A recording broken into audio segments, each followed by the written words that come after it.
So Biden is saying the Biden Justice Department was weaponized against Hunter, but not against Trump.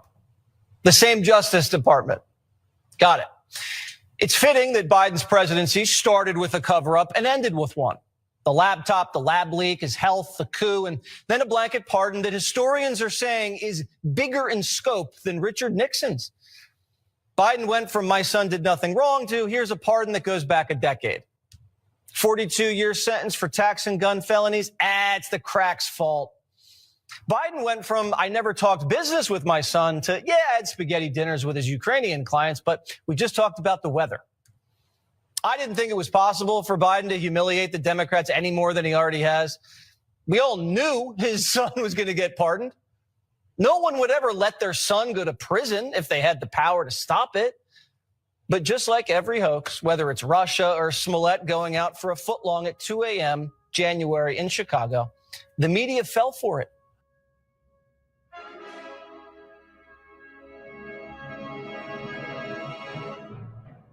Want to get it off your chest?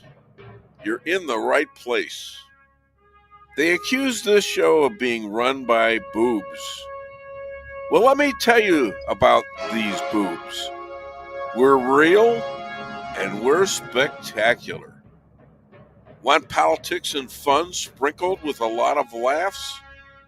Heard in every state in the Union and 770 cities around the world.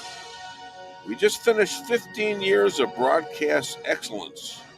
Now in our 16th year, the Dave Weinbaum Show is streaming live all over the world.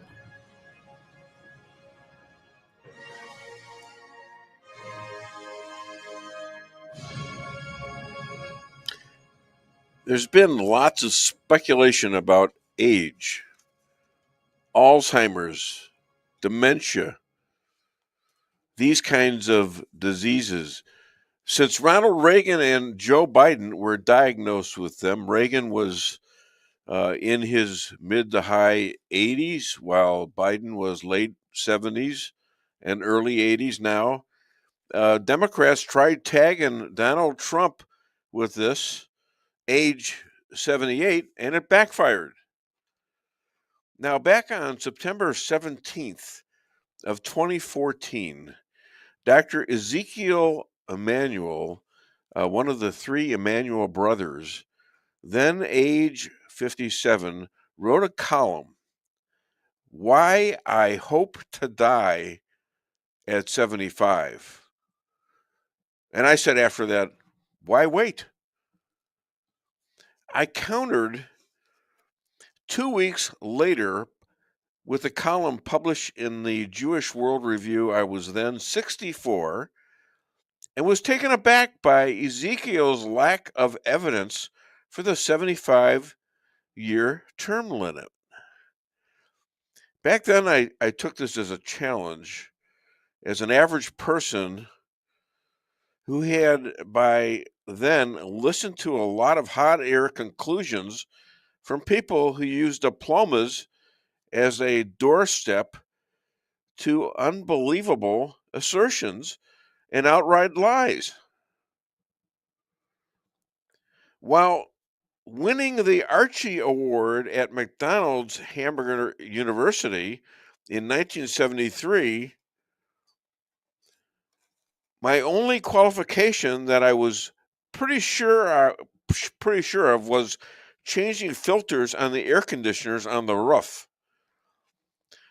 The worst part of which was climbing up the ladder to the top and then descending back the same way without killing myself. This, and I knew this then, did not qualify me for the Nobel Science Award for making a conclusion without evidence. Now I'm 76 years old, and I am determined to continue to stay cognitive as a good husband, father, grandfather, uncle, golfer, and community contributor. My podcast is booming, and Trump won the biggest victory in GOP history. And Zeke, I beat you. Call me in 10 years if you're capable. Hi there, my name is Dave Weinbaum.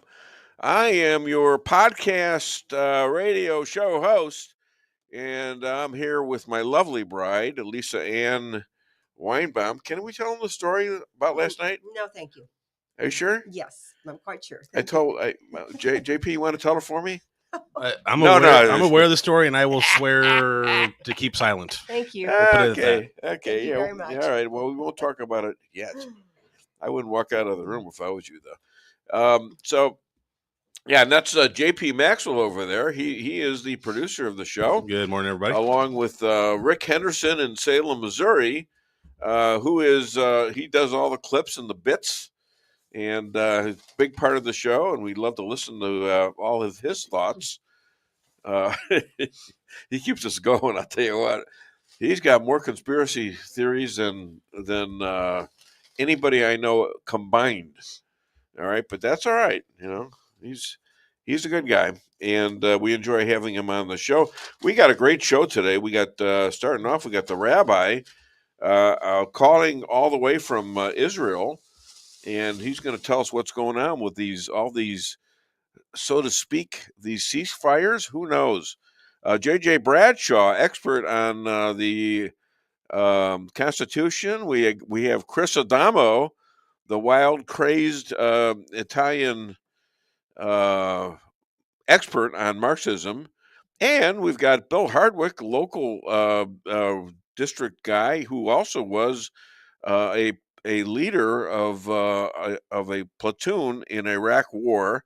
And we're going to ask him about Pete Hegseth. Did I say that right? I think so. As far as I know, I think that sounds great. I think it's wrong. I said it before, but now I'm having problems. And also Jeff Zink, who may or may not have some news for us, and we won't talk about it because it'll bring us bad luck if we do. So we've got that going on, and in a couple of minutes, and let's play. Did we get the second part? Yeah, number 2. They said Joe had principles. A presidential promise to put the law before a family. Our current president of the United States has so much respect for the law that he has said he would not pardon his son. I mean, again, it's all about the contrast. He is not pardoning his son, which he could do. He's not doing it because he is living what it means to have a rule of law in this country. Yeah. And if you want to know if he believes it, you could actually see what is happening with his own son. Yeah. This whole time, Biden was the lying dog-faced pony soldier. How sickening. And how sickening. I'm getting a phone call right now, and it's spam. All right, but here's the good part. The good part is the rabbi is there. He's studying something. I don't know what he's studying. But maybe he's looking at the ceasefire agreement. I don't know, but did he cough or was he choking on it? Anyways, he's a wartime rabbi. He provides support for Jewish widows with their kids. He's the second most powerful in Israel, according to his wife Yonit. And he's a book writer. He's got a great book out there. You can show his book, please. And please welcome all the way from Israel, Rabbi Moshe Rothschild. Good morning, sir. How are you guys? We're good. How are you? I am, thank God, doing great. Oh, thank God is right. I'm happy to hear that because we're getting mixed messages on the ceasefire. It seems a little shaky.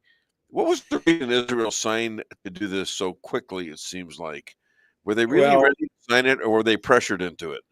No, I think 100% they were pressured into it by Biden. He wanted, to get something done before his administration. The sun sets on his administration, and I think he threatened them. basically you either take this or we're going to have a full embargo that we're not going to veto the UN. So, and I think it's not a mistake that the ceasefire is 60 days, which basically puts it into the Trump administration. And so Biden can say, that's his administration ended with a ceasefire, and then it was handed over to Trump. But he's gonna get a lot of people killed doing that, though. That's the deal. All right, and already the Hezbollah is saying we beat Israel. Right? Of course, whichever leader this was, it's actually survived over there. Right. I think it was like a kindergarten teacher that must have said that or something. There's no one left. But Trump made quite a statement this week. Oh, yeah. I'm sure you were going to bring that up, but we can't wait for Trump to get tell him what Trump said. Yeah, I mean, he basically said that those hostages better be out, or all hell is going to rain down upon Hamas. Now, the reality is, whether or not he's going to enforce that isn't really the point to me. The point is that we finally have a U.S. administration saying the right things. Yes. And giving Israel the leeway to do what we have to do. And had the United States, namely the Biden administration, talked like Trump just did on October 8th and October 9th, this would not have dragged out for more than a year. If they would have, maybe if Trump was in office from 2020 on, you wouldn't have this in the first place. It's true, but like if you look at the developments since Trump's been elected, so for example, when Qatar throws out the Hamas leadership, they know Trump is there, and then they should have done that. They should have done that on October 8th. But of course, they don't fear Biden. They think he's a joke. Yeah. And Qatar is now back at the table helping negotiate. I just read that. Yeah. So the Trump effect is taking effect, even though he hasn't even, had his first day in his second term yet. And it's exciting. Now let's say that probably he's going to get this thing over with reasonably well, I think. And now what does that do for countries like Saudi Arabia, Bahrain, which I believe is in on the accord? The Abraham Accords, yeah. Yeah, and others, maybe even Iran. I mean, Iran and Syria, by the way, are looking at rebels getting control, and these are the kind of people we can have accords with. Yeah, it's a good development. The truth is, everyone knows that one of the reasons Hamas launched this war was to prevent Saudi Arabia from cozying up to Israel and becoming part of the Abraham Accords. And so that's kind of been shelved for the last year and change. And now with the change again in the U.S. administration, I think we're going to see a fast track to relationship between Israel and Saudi Arabia. I think Iran is going to be, once again, hopefully bankrupted. And the Middle East is going to be a safer place. And it's not going to happen on January 21st, but it's going to happen, I think, relatively quickly. Now, they are finding some hostages, and it seems like many of them almost all of them are tortured, and many of them have been killed. Yeah, over time, not just right away, but they've been, torturing. Yeah. Well, apparently that it seems to me that they were instructed by Sinwar. That's the theory, that as soon as they hear IDF troops getting close, they should kill the hostages. Yeah, they were probably torturing them for a while, and then they heard the troops coming close, and then they killed them. Any repercussions because of Sinwar? What's that? Any repercussions after Sinwar against Israel, or did Hamas love him? I mean, so far, the only effect is now Hamas seems to be at the table, ready to negotiate, and have dropped some of their terms. And so Israel seems to be in a far more favorable position. So either we're going to have, this has to come to an end, one way or the other, either with the hostages released or finding out that they're all killed. I hate to say it, but one way or the other, Well, the conclusion has to come soon. there Now, are may, American hostages as well, about 8 or 9 of them. Is that yeah, correct? correct. This week, or it was this past week, they had announced that it was an American hostage that was Adam Nutra was his name or something like that, and He was killed. yeah, he was killed, and he was an American. Yeah. Um, Well, I think there might be hell to pay for just out of that once Trump gets in. And yeah. where's Biden? Where are any of the Democrats on this? Where are they? Democrats, where are you? I know they're busy pardoning. Talk about this lately. They're busy. The Democrat demanded the hostages be released lately. They're very busy pardoning Hunter Biden. So my God, but, that's just, I purposely.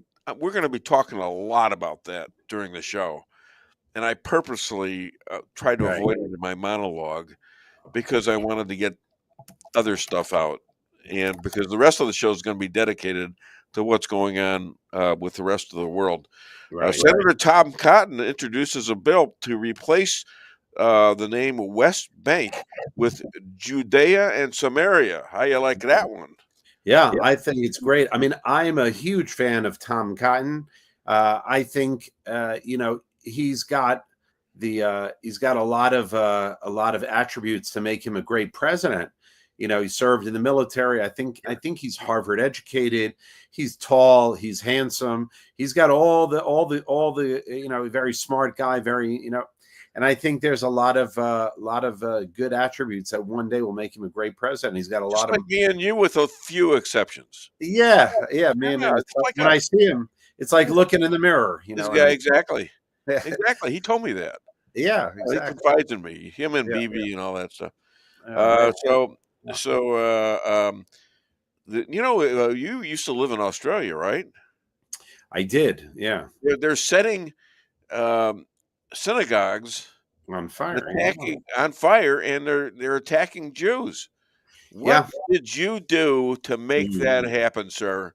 Well, I have to. I do know that synagogue, the Adas Synagogue in Melbourne. I've been there, it's if you think about the 1930s and Hitler, it was all concentrated in Germany. It now seems to be that it's all over the world. We have these kinds of incidents. If all of the anti-Semitic incidents that occurred all over the world in the last year were in one country, it would probably be worse than Germany was in the 1930s.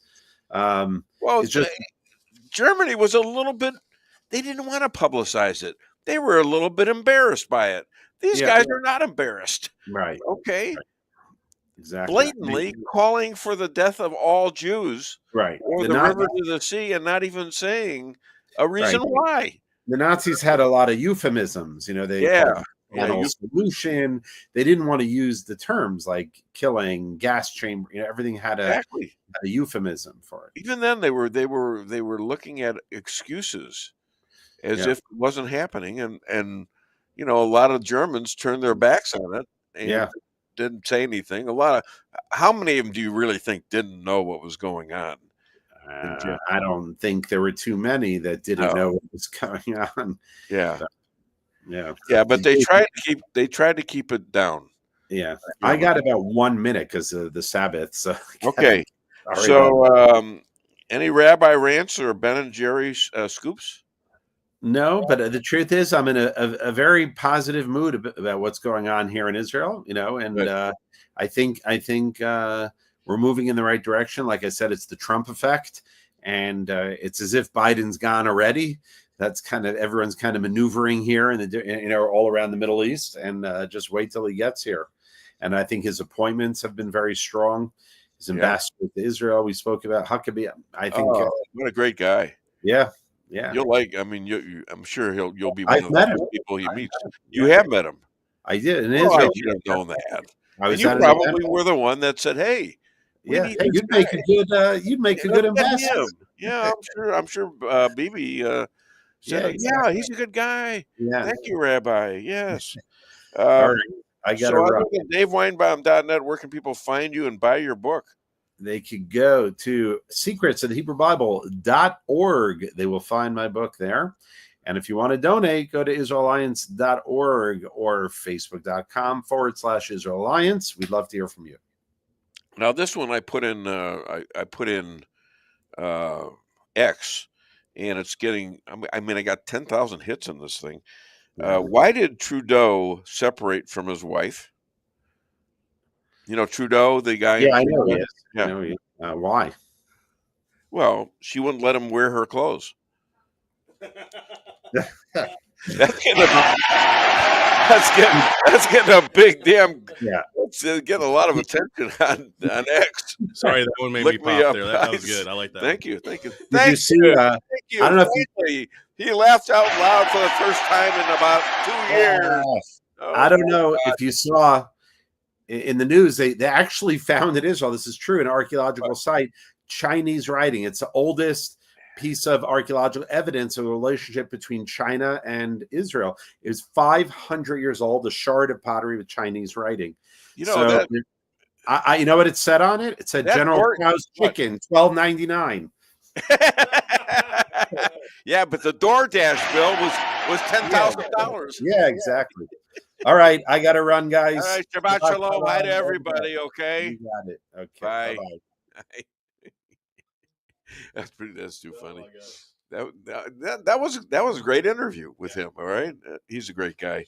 Okay, well let's play a couple more clips, and our next guest is going to be it's going to be JJ, and he's not on until like 20 minutes, so that's good. All right, we got plenty of stuff we can talk about.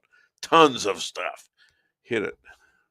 But he acts like he has a monopoly on morality. At least Trump doesn't make promises he knows he's going to break. You might not agree with what he does, but when he says he's going to pardon Jan 6ers, he'll probably do it. Recess his cabinet, he'll probably do it. Fire the FBI director, he's done it once, he'll do it again. Joe Biden tells you he's George Washington, and then he acts like Benedict Arnold. And it breaks the Democrats' heart every time. I just want Democrats to stop acting like they are on this moral high ground politically when they have shown us they're not, whether it's skipping the primary process when Biden stepped down and things like Biden pardoning his son. Stop acting like y'all the pure party and Republicans aren't. Jeffrey Toobin, who knows a little something about dishonoring the office, says, quote, Biden's pardon for his son dishonors the office. Governor of Colorado, Democrat, says Biden put his family ahead of the country. This pardon is just deflating. Joe Biden just made clear his son Hunter is above the law. Is a really bad look for him, and I think it's potentially a destructive thing for his party. People's opinions that the system is somehow stacked in favor of Democrats against Republicans. I think this looks like the nation's head Democrat using the system for his own benefit. This pardon will tarnish Joe Biden's legacy. I mean, Joe Biden, let's be clear here, he lied to us for a long time. The media is even having Democrats do the walk of shame for lying to their audience. Watch this. In July of 2023, just after that plea deal fell through, this is what you said. I want to watch. Do you think a pardon for his son would be a mistake? Yes, and I don't think there's any chance that President Biden is going to do that, unlike his predecessor, who pardoned all of his friends and anyone who had any access to him. What does that feel like, watching yourself back then, reassuring people that Biden was not going to issue a pardon for his son? Yeah, and I think that if that plea agreement and that plea deal had gone through, there would be no pardon. That was a satisfactory outcome. It already fallen that through. Only was. Sorry? Well, when you reacted, this was when the deal had fallen through. Democrats have made liars out of the media, and look what happened. The Democrats are out of power, and the media is out of viewers. Democrat numbers guru Nate Silver is so angry, he's telling Democrats to not vote for any Democrat in 2028 who doesn't repudiate the pardon within 48 hours. But Eric Holder, Obama's wingman, says the pardon was warranted. Had his name been Joe Smith, it would have been a different story.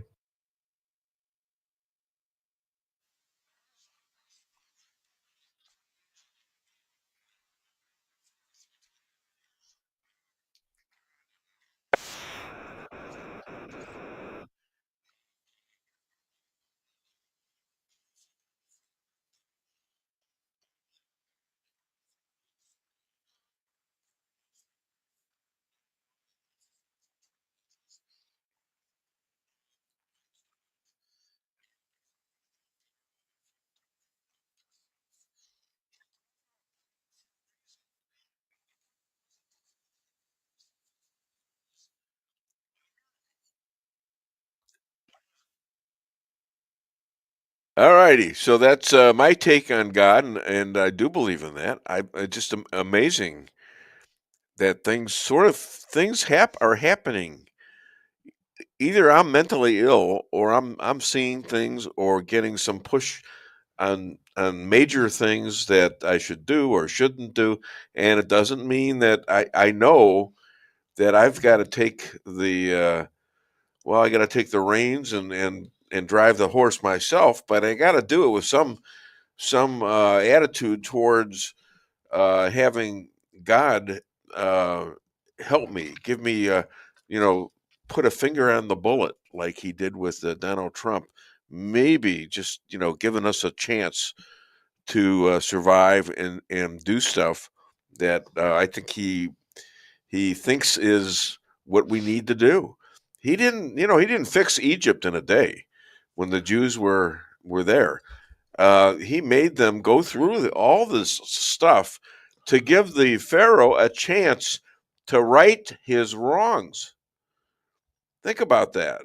He was merciful to the Egyptians. He wanted him to change his mind willfully, and he wouldn't do it. He wouldn't do it. But that caused a lot of angst amongst the Jews, obviously. But still, they got through it. They got through it with God's hand on Moses' shoulder. And there's a connection between what happened to Donald Trump and what happened to Moses. A lot of people, somebody made this point on X right after Trump was shot in the head or ear. It was meant to be a kill shot, obviously, and came up with a bloody right ear, which probably meant that he had a bloody right thumb because it was dripping all over the place. And they had taken his shoes off and probably had a bloody toe, right big toe. Well, if you look in the Bible, that's what God told Moses to do to his brother Aaron. Take the blood of a ram and put it on his right ear, his right big thumb, and also his right big toe. It's an anointing. Am I off here, or am I right? I know that's going to hurt you to say that if I'm right. There's truth to it. Yes. Yeah. All right. Yes. Yeah, and she reads the Bible all the time, right? In the mornings. Well, that's well, you work, All right, so all right, we're at the 9:30 point. We still got about 5 minutes, and let's. By the way, if you want to call the show, 573-578-2700. Do we have any messages? Check the board real fast. I think we might have one so far. Okay, Patricia, Odin Maxwell, sounding good, looking good. Go team! All right, so if you want to send us some messages, good morning, Pastor Pat. She's also the official mother to JP Maxwell over here. So she's a busy woman, and she talks to God. She's on the show, and she's convinced me that there's something to this, because she gets the same kind of messages that I'm seemingly starting to get. It's kind of weird, but it's fun. I'll tell you, I was in here. I was in bed a couple weeks ago, and our good friend is he's here on the show today, and his name is Jeff Zink. He may or may not have a big announcement today, but I was thinking I had him on the week before, and that week I was going to give him off, but I was sleeping, and suddenly I woke up and I looked at my phone, which I thought was on my bed, and it had like Jeff Zink on it on my phone. Okay. And I'm thinking, it was like 3 a.m. I said, what the hell's he calling me now for? And I kind of, after that, I tried to go back to sleep, but then I said, what the hell just happened? So I looked for the phone on the bed. There was no phone on the bed. It was on the table next to me. And I said, what the hell's going on here? And I said, you know what? I think that was a message. I think he wants me to get Jeff on the show. So I called him early that morning, I think about 8:00, 6:00 Phoenix time, roughly. And 5 seconds after I called him and left a message, he's on the phone to me, telling me that he's gone into this situation to where he may become the top assistant to Robert F. Kennedy for Health and Human Resources. Wow. And he's still in the race, I guess. I've been watching for announcements. I haven't heard from him today, but we're going to hear from him later. I texted with Jeff. I think it was Tuesday of this week when I saw he was going to be on the show again. I just said, hey, anything new? He said, nothing new yet, but I'm still in the running. It hasn't been announced yet. Well, so he's still... Maybe we're going to have a huge scoop here today at 10:30. Great. Yeah. I mean, that's huge. And really, we go way back with Jeff Zink, all right, in terms of being on this show. He's a great guest and a good friend, all right? And he's a pastor, too. How many pastors? My wife's a pastor. Your mother's a pastor. You know, usually I'm out pastored. That doesn't take Better too than much. being put out to pasture. Oh, she's cute and she's funny. Oh, gosh. That was my lame attempt at humor today. I want to tell us what. I think I want to tell what happened last night. This is just really not appropriate. Maybe we should go to commercial break instead. I like that. All right, go to commercial. What do you know about funny? Do Eddie Murphy first. What do you know about funny? What do you know from funny, you bastard? All right, go to commercial. Come back. Your home is your castle. You don't need unwanted hassle. Don't let those creatures move in to stay. Let us protect your investments. That's what we're all about. Plank Termite and Pest Control will save the day. Plank is locally owned and family operated right here in Rolla, a Google preferred business. Our customer service and your satisfaction is our number one goal. So call Plank today at 368-3333. Plank Termite and Pest Control will save the day. Honey, what are you doing? What does it look like I'm doing? It looks like you're filling up a swimming pool. Yep, I'm filling up a swimming pool. In our living room? How else am I going to watch the game and stay cool? If your AC is on the fritz, call Hartley's Climate Control. Hartley's is the area's best in HVAC repairs, installs, and maintenance. Knowledgeable, honest, and dependable. Serving Rolla and the surrounding areas for commercial or residential needs. Hartley's Climate Control. Community born, community raised, community serving. Call Hartley's Climate Control today at 573-368-3163.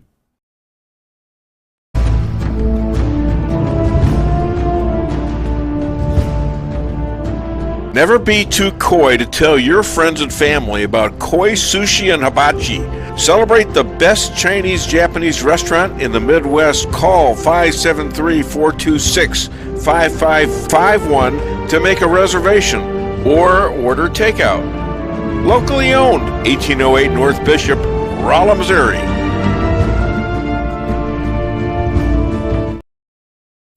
We can sum up McDonald's new crispy chicken sandwich in one word. Crispy, but also juicy and tender. Okay, it's crispy, juicy, tender, all one word. But then, also pickle. Oh, and potato bun, which is two words. Okay, we can't sum up our new crispy chicken sandwich in one word, so you'll just have to try it to understand it. Order ahead on the McDonald's app at participating McDonald's. Ba-da-ba-ba-ba. Merrill's Quarry and Asphalt, 40 years serving cities, counties, and everyday businesses with driveways for people who live and work in our little piece of heaven right smack dab in the middle of America. Call 573-578-9101 for your free estimate of rocking, rolling, paving, driveways, sealing, and striping too. That's 573-578-9101 for your free estimate. Your home is your castle, you don't need unwanted hassle. Don't let those creatures move in to stay. Let us protect your investments, that's what we're all about. Plank Termite and Pest Control will save the day. Plank is locally owned and family operated right here in Rolla, a Google preferred business. Our customer service and your satisfaction is our number one goal. So call Plank today at 368-3333. Plank Termite and Pest Control will save the day. At your locally owned Price Chopper, our standards are high because we know yours are. See for yourself what an incredible fresh selection of grocery items we have in store. Talk to our expert meat associates about what you're looking for. They're happy to meet any special requests like custom cuts, or see our expert produce associates on how to pick out the best fruits and vegetables. Quality in the deli means fresh, full flavor, and always delicious. If you're craving fresh baked goodness, we have that too. You can expect the best selection and the best value while interacting with our friendly and knowledgeable employees. You can find what you're looking for fast and easily at the best prices at Price Chopper. Fresh savings every day.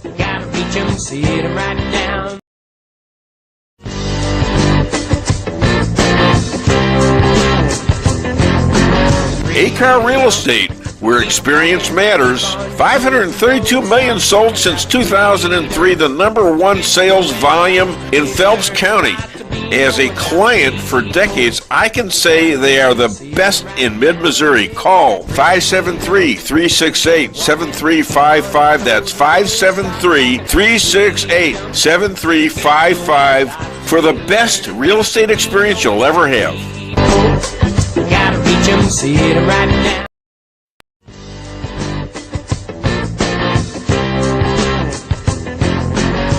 Insurance going up like crazy? Daniel and Henry Insurance is one of the largest private insurance companies in the world. Richard Boyette, 314-444-5011. He's my guy at Daniel and Henry for 10 years. Business or personal, call Richard at 314-444-5011. He's the best. At Town & Country Bank, we've got all the perks of a national bank, like online banking, quick loan approval, and you can deposit your check from your phone. But that's not why our customers love us. They love us because we still offer hometown customer service. Stop by one of our 2 Rolla locations and let our friendly team remind you how special hometown banking can be. We're locally owned and will take the time to understand your needs. Smart, friendly solutions. Town & Country Bank. Member FDIC, Equal Housing Lender. All right, we're back on the air, and I'm looking at a computer where he's looking at something, and we're going to play a little something for you, and then we got JJ coming up. Hit it. Cheese is a lovely story, how we get the word cheese in our vernacular. In the year 28 there was an old farmer, and a gentleman came to his land and said, "I'm so thirsty, may I have a little dipper milk?" And he said, "Certainly, go over to the barrel." He not knowing that the barrel of milk had soured, see? So this poor beggar man came to the barrel and opened up from the top and looked in and looked down and went, "Cheese!"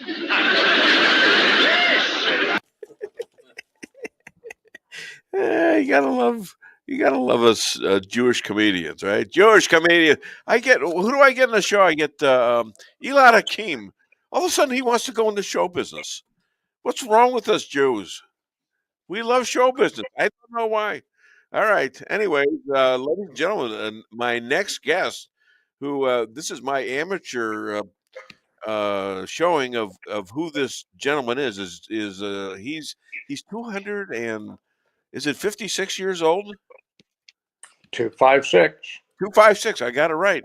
And look at his cognitive remembrance. I mean, it's amazing how he is. Look at it. He's perfect. He usually wears a tinfoil hat. Right now, is he wearing a tinfoil yarmulke just to keep us learned here about what he knows about the U.S. Constitution. After all, he was He was there when they wrote the darn thing. Please welcome all the way from Rolla, Missouri, John Jeffrey Bradshaw. Thanks, Dave. Bradshaw, how are you? You know, I'm great, Dave. Good. This is an amazing time to be alive. We are in the process of watching the Democrat Party just gradually auger in. They're in the process of eating their own. And it's immensely entertaining. Fun to watch. Yes, it is. And don't forget the mainstream media. They're going absolutely crazy. We're going to. They don't know what to do. Let's talk for a moment about Joe Biden, who I think is going to go down in history as possibly the sleaziest president that has ever been elected, and we've elected some doozies over the years. Yeah. Look at what Comrade Joe has done. He pardoned Hunter and gave Hunter a blanket pardon that goes back to 2014, which covers Hunter's sleazy dealings with Burisma. Now, well, I've seen a lot on the mainstream media saying, oh, isn't that a great thing? Any father would pardon his son, blah, blah, blah. Well, this is the guy that told us repeatedly, and his press secretary emphasized this repeatedly, that Joe would let the process go as it was intended to do. And of course, Hunter would be found guilty, was found guilty on some of this stuff. Okay, the mainstream, they got it wrong. They get it wrong every time. It takes somebody that's got a little right-wing bent to it to recognize that Joe just pardoned himself. By pardoning Hunter, Joe thinks he got a get out of jail free card over all the sleazy dealings that were negotiated through Hunter while he was Obama's vice president.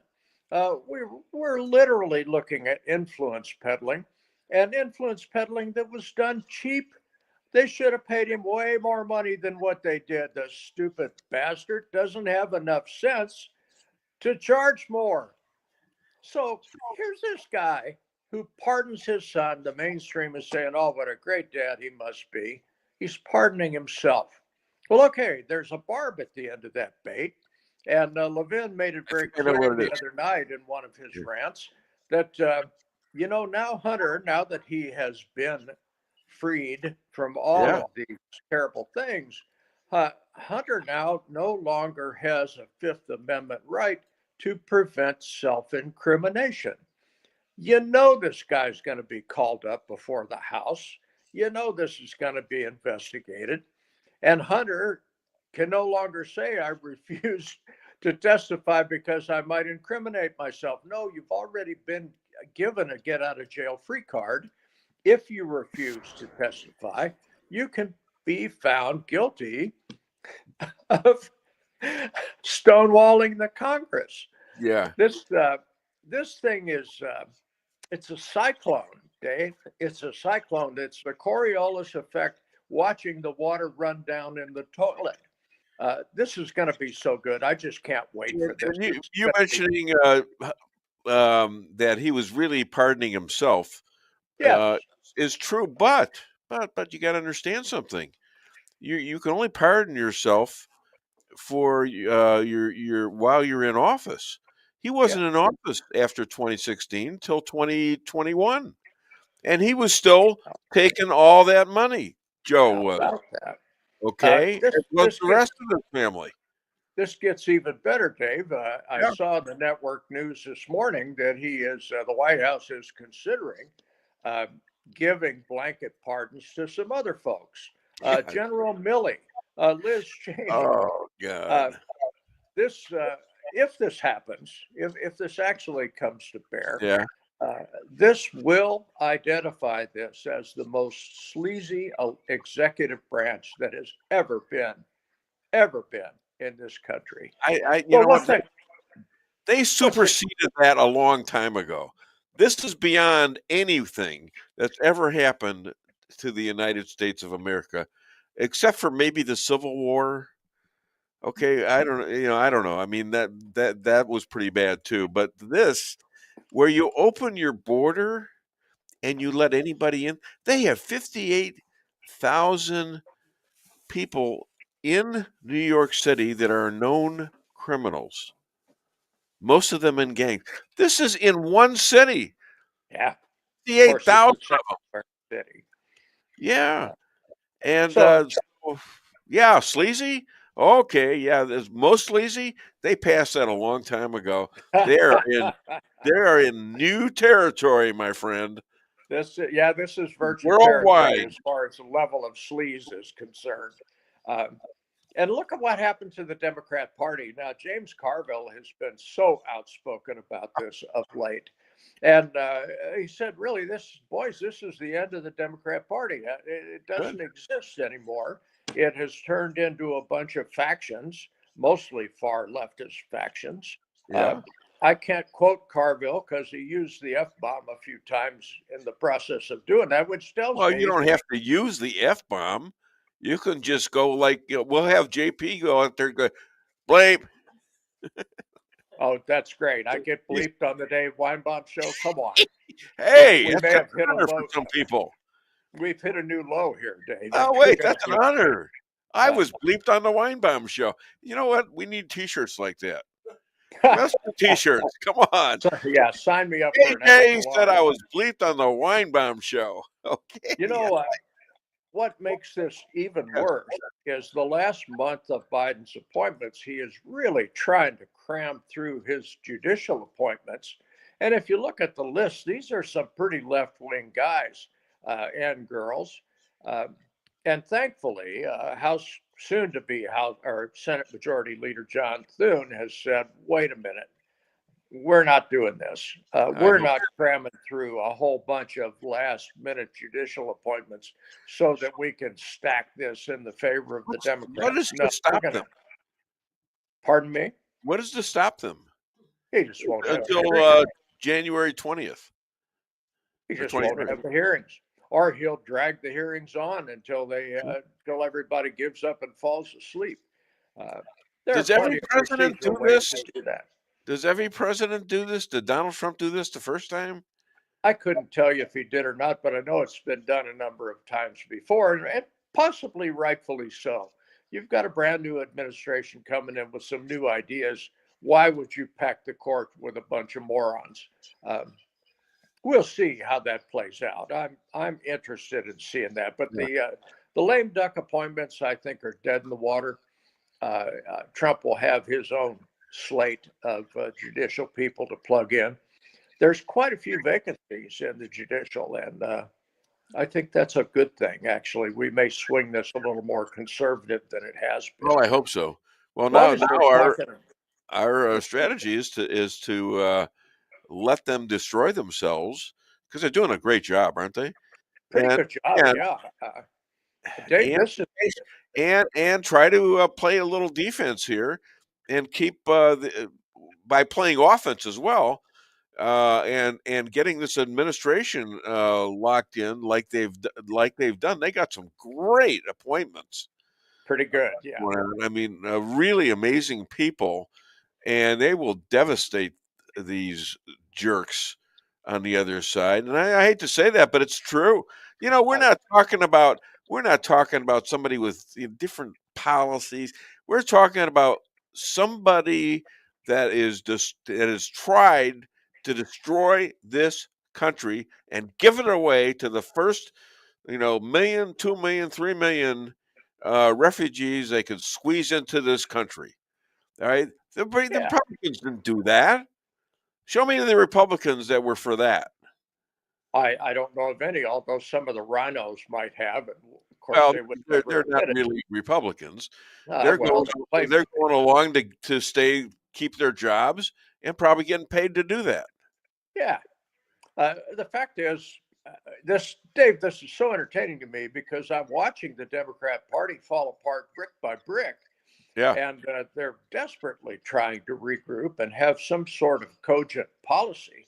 But when you look at that, did you say brick by brick or prick by prick? I'm sorry. Brick. By brick. I don't know You're where I gonna would come bleep up me, with Dave, that. and I'm going to get a T-shirt over this thing. I was bleeped on the Dave Weinbaum show, and Dave misquoted me to get it done. Wait a Oh my minute, that's God, another sounds like the T-shirt. Democrat Party. The Democrat Party is losing it prick by prick. Brick by brick. I know. You do your T-shirt, I'll do mine. BRICK. He's getting animated. Dave, you're killing me I'm here. getting under your skin. Am I getting under your skin? Because I'm trying, damn it. We'll do that personally. We can't do that on the air. That's a threat, I think. Right there. Yeah, I may drive through McDonald's and say foul things to you in the drive-through. I'm afraid you'll run me over. I'm not that far gone yet. But we were talking about the judicial here, and SCOTUS is in the midst of quite a boiling little mess. Tennessee's law restricting gender-affirming care, which I read that little pearl, and I kind of like that legislation. Pretty much says a boy is a boy and a girl is a girl, and how dare you say that on this show? If you try to make them something else. How dare you say that? Oh my God! Well, the Supreme Court is now hearing this, and it's interesting the way the split is now. That are saying this is racist, this is ridiculous, this is you're anti-black because some of them might be black or something. I don't know. Yeah, anti-gay. Dave, these people have been grasping at straws for a good long time, and if we look at the sweep that Donald Trump did in his presidential election, I'd say he has a mandate for going back to the Constitution, going back to some common sense. Yeah.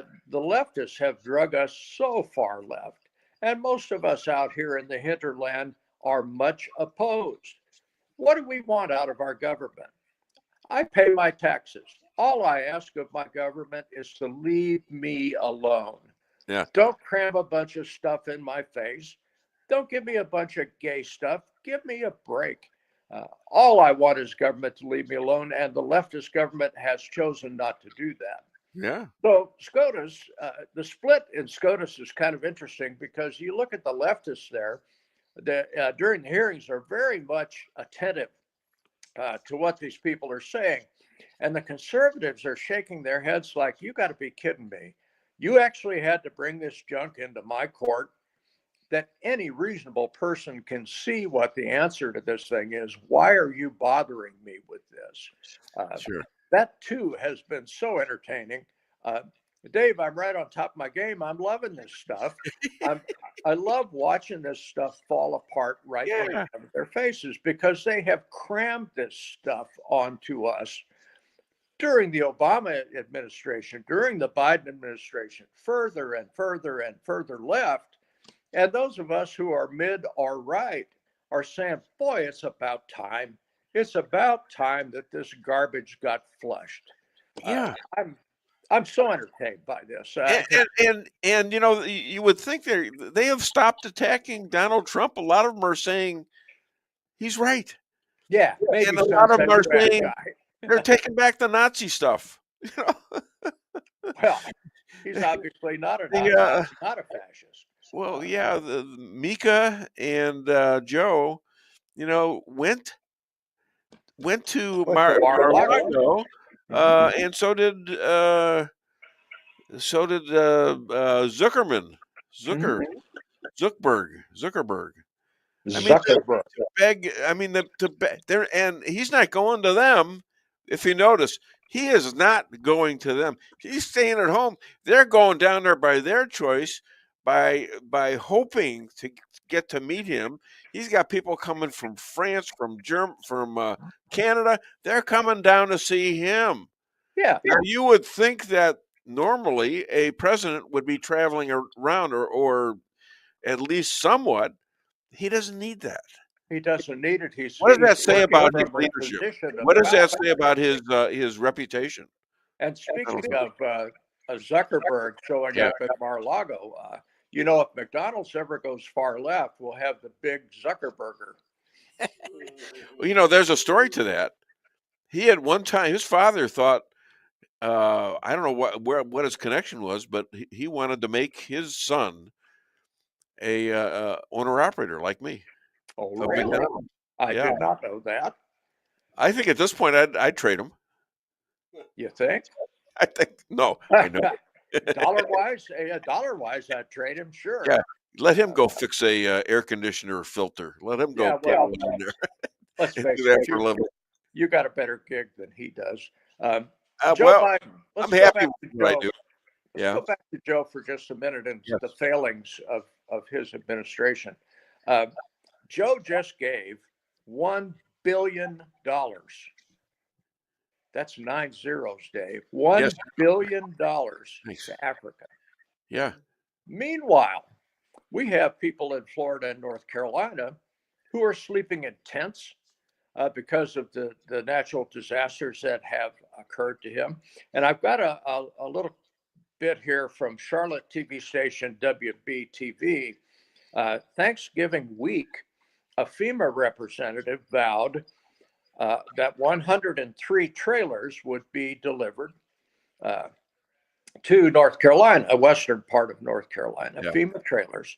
These are staged at Hickory, North Carolina. There's about 200 of them there. That lot is at capacity. 46 were delivered. 46 out of 103. FEMA's response to this natural disaster has been absolutely awful. It has been bureaucratic. It has been inept. And in fact, it has been politicized. We've talked about the Trump signs in the yards where the FEMA folks would just bypass them.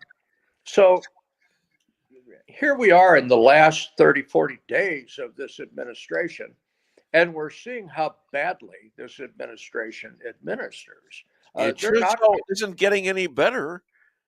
I mean, everything is being revealed right now. All the evil is coming out, and they don't have the mainstream media to protect them anymore because they're screwed. Nobody's listening to them. If you watch the movie The Wizard of Oz, Toto went and grabbed the bottom of the curtain and slid it off to the left and showed the mighty wizard for what he was. Yeah. A big fake. And Joe Biden is a big fake. He's not pulling the levers of power. There's a committee behind him that's doing this stuff, probably Joe Biden, and she's not the sharpest tack in the box either. So we're seeing the last part of this administration, in closing, accomplishing some very sleazy things and showing that they're not capable of governing. And when we watch the mainstream media falling apart, and believe me, that's been remarkably entertaining to me as well, we see outfits like Newsmax and Breitbart and all the others that have supported a conservative cause and actually give facts on the air. And when they spew opinion, they label as such. We're watching the mainstream fall apart. MSNBC, CNN, their viewership is way down. Why? Because they were the propaganda arm of the Democrat Party, and the Democrat Party is no longer in power. We're watching the rats leave that rapidly sinking ship. And as I've said 3 or 4 times on this broadcast, it is remarkably entertaining for me. I'm grinning while I'm watching this garbage go down. Well, I would agree with everything you said, except for the comparison between Joe and the Wizard of Oz. The Wizard of Oz seemingly was a nice old man who helped these people out, even though he did it through somewhat ridiculous way. Joe Biden isn't helping anybody out but him and his family. Yes. Okay. And he's evil. He's a criminal. Dave,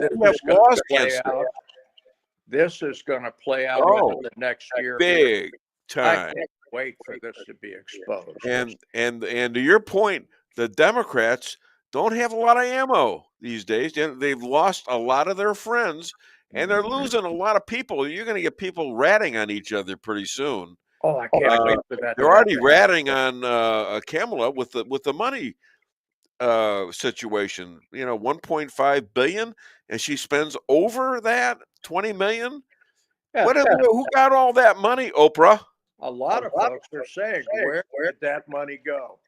Now, where's Oprah? Donate to any Democrat. How about P. Diddy? P. Diddy, okay? Yeah, Dave. It's that was by P. Diddy. It is just an amazement to me Is that it? How quickly this thing is auguring in. No? This is cyclonic activity, and I just love it. I love watching it. I have disliked these folks. I'm not a hater. I'm not a bigot. I don't hate them, but I dislike them to the max. And it really is entertaining to me to watch them gradually grind to a halt. Yeah. Here, Richard Lockwood. Joe Biden wants a part of the whole J6 committee. He serious? Ought to. Those people committed a number of That's right. Okay, yeah, okay. I thought he was talking about the people that are in jail now. No, Trump's going to take care of that. He's going to take care of that. Yeah. And a lot of people are urging this Fetterman in Pennsylvania. Yeah. All of a sudden, he is saying things like, you know what? They ought to pardon. He ought to pardon Trump. Ought to. Ain't gonna happen. Probably not. But I wouldn't be surprised. I wouldn't be surprised if he did, just out of spite for what they did to him. You know, he's a pissed off guy, Joe Biden. Well, I mean, even Obama has let him go. I mean, they all hate each other now. Well, yeah. The knife was shoved between his ribs by Nancy Pelosi, but you know Obama was behind that. Oh, Obama sure. has a legacy that he is very concerned about, and I think his legacy is going to be sullied seriously as this Biden information unfolds. And I think Joe thought he got away with a whole lot by pardoning Hunter. I think he opened Pandora's box. And when you're right, Obama has a huge influence on this. They started to investigate Trump under the Biden and Obama administration. Yes, that Obama fomented a whole lot of this stuff because he didn't want to see Trump get into the Oval Office, and he failed at that. Yeah. Now, these folks are pretty good at hiding the evidence. They sweep it under the rug pretty quickly. So you're only going to find bits and pieces of evidence on this thing. But public opinion matters. And I think as this thing unfolds, we're going to have the majority of the public in this country saying, wait a minute. It looks to me like you folks did some really dirty stuff. And we don't have any evidence, but public opinion matters. It matters in elections. And we have midterms 2 years from now. That's right. And if things go as maybe they should, I think we're going to do very well for maybe a decade, maybe two. We'll see because right now you've got a really good, a really good base, and he has dug out a lot of people that the Republicans haven't had ever. A lot of blacks are now threatening to get rid of the black mayor in Chicago. You know, that's pretty good. Republicans are 14% popular. The mayor of Chicago, the black mayor of Chicago, and who are the people that are yelling and screaming at him? Other blacks. Yeah. Okay, this is amazing stuff, and it has to be done. It has to be done. Blacks have been deceived since the 1960s. Yeah, blacks used to be conservative. Lyndon Baines Johnson started this nasty little affair, and it has unwound ever since. David, just if you and I are going to be remarkably entertained over this stuff for the next few years, I just can't wait. I want to watch this thing quietly burn. And I think it's going to. Now, we've done pretty well in the executive branch. We need to get a bigger majority in the House and the Senate. And I think the midterms may do that if Trump's policies prove to be beneficial to this country. And I believe they will. Well, and if they can continue this massive fight against cheating, which I believe they did this time, I still believe there's tons of places where they tried to cheat. They're doing it right now in Arizona. Arizona hasn't finished their election yet, I don't think. Of course. How does that happen? The cheating goes on. But the fact is, Trump won by such a majority. There was not enough cheating possible. He overwhelmed them, and he said that's what he's got to do to win. He said that's what he was going to do to win. He overwhelmed the situation. And Dave, now I will be listening to the rest of your show. Thank you. We're up against the clock. I All will right. see you again next Friday. All right, my friend, and thank your wife for sending me the advice on God. I'm serious. I read that. Yeah, she's a pretty Exodus. Christian woman and pretty. Yeah, read Exodus. About it. Now that opened up a lot of questions. I have to talk to my wife about it. But you want to stay on for the clips, because that's I want to play. I want to not the clips, but the people. We had a bunch of people now talk to us here. Well, I'd love to hear it. Yeah. Yvonne Gomez, good morning. I don't know where she's from or anything, but huh? No. Hey, let us know where you're from, Yvonne. Shannon Reed, good friend to the show. Happy Chili Friday. All right, stay warm. I know what I'm supposed to eat today. Thank you. I appreciate that. MD Talab Ali, congratulations, dear leader, Donald J. Trump, President State of America election in 2024. We hope he is the best president, so please pray for him and his wonderful and lovely family. Well, that's interesting. I'd like to know where you're from too. How about that? I wonder if he's Lebanese. I made some Lebanese friends, I think, that very, very anti to the extent to where they say not really good things about Islam. And they're Christian, you know, and a lot of them are. I'm starting to get contact with Bridget. What's her last name? Bridget on Twitter, on X. Gabriel, Bridget Gabriel, who is very influential, and she's starting to like my stuff, and I've always liked her stuff. So it's kind of interesting to see who I'm talking with on there. Who else? Do we have any else? That was it. All right, my friend. Oh, another new one. Okay, maybe an answer to this. I am from Bangladesh. All right. Why don't you talk to your people about the Accords, the Abraham Accords, and maybe get them going with the United States? I'll tell you what, under Trump, it'll be a great deal, and I think you're going to see a lot of people go with that. Mm-hmm. So you heard it from me. Tell your prime minister that Dave Weinbaum said that, and this will happen tomorrow. No, I mean, not tomorrow, but maybe in a couple of months. All right. Yeah. All right. Hey, it's a show. I got to entertain too, All right, my friend. That's all for you today, and you have a great weekend. It has been my pleasure, Dave. Good day. Thanks, buddy. Okay. Bangladesh, that's new. Yeah, Bangladesh. Yeah, that's pretty incredible.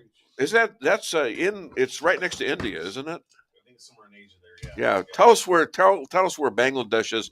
I think it's like on the east, the east side of India. Yeah, we need to find that out because I'm interested in stuff like that. Anyways, we're back on the show, and we haven't done anything really hilariously funny, but I want to play that baby, that this abortion thing. The people are crazy about this killing babies thing, and you're nuts. I'm telling you, women who do this, don't play it yet.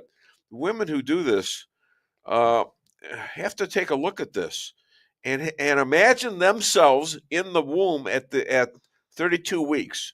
Imagine yourselves being this person. And I said it, it's a person. She's a person. Please watch this. Nenê do pai. Mas, meu Deus do céu, gente. Ela tá feliz, meu Deus do céu. Bebê. Mas, gente do céu. Nenê do pai. Mas, meu Deus do céu, gente. Women, I'd like to hear your comments on this. Imagine yourself being in the womb. Imagine yourself as cognitive as she is to hear her daddy and actually react with a smile, with an understanding of what is going on. And then tell me this is a piece of flesh. Come on, you're hurt. This is women. This is a women issue. When you have abortions, you're just not killing men. You're killing men and women. You're killing whole families that they could have, men and women. Did you want something to say about that? Am I wrong? No. Okay. So it's we've gone from ridiculous to murder, and that's not good for us. Okay, let's see. Where are we in the show? Let's do. What else did I want to do? Tequila. We need to do tequila. All right, lighten up now. Lighten up. Do we have tequila? Lighten up. No, we don't. I don't have any tequila. Oh, wait. Give me that thing, will you, please? Before I forget, because I'm going to forget. You know that.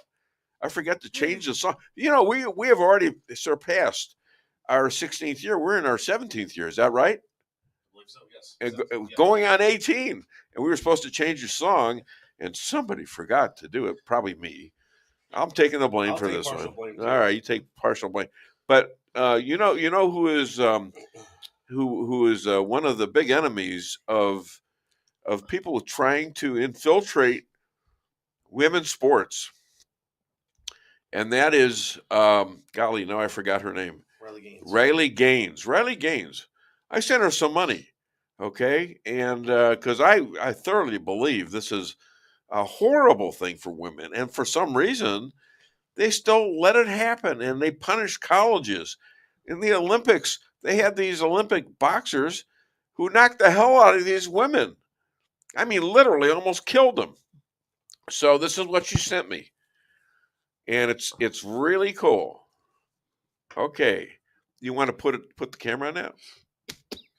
It's not bourbon. It's honey. It's Morton's honey. How about that? Morton's honey. And this is from her, just for a contribution, I guess. Because I've never met her. All right. Well, I think my cough is telling me that I have to do what? You might want to use some of that honey, it sounds like. Well, I have it with my coffee every morning.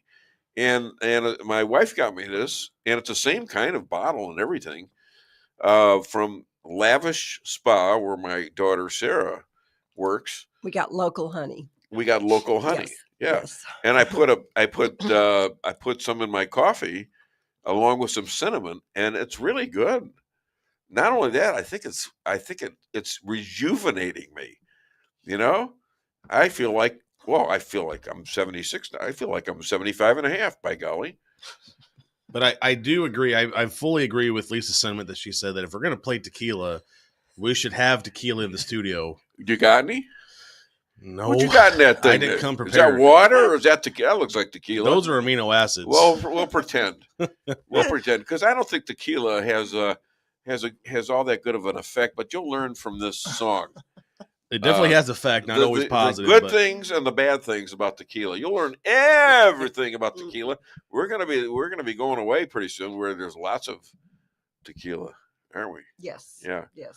So yeah, we are gonna take a vacation here. So Yep. I'm sorry, but we were suffering all these years with this terrible government situation. And doesn't everybody feel a little bit better? I know you're not going to immediately recover all this nasty stuff that's happened and all the inflation and these people that have invaded our country, invited in by the Biden administration and the Democrats, okay, and the mainstream media.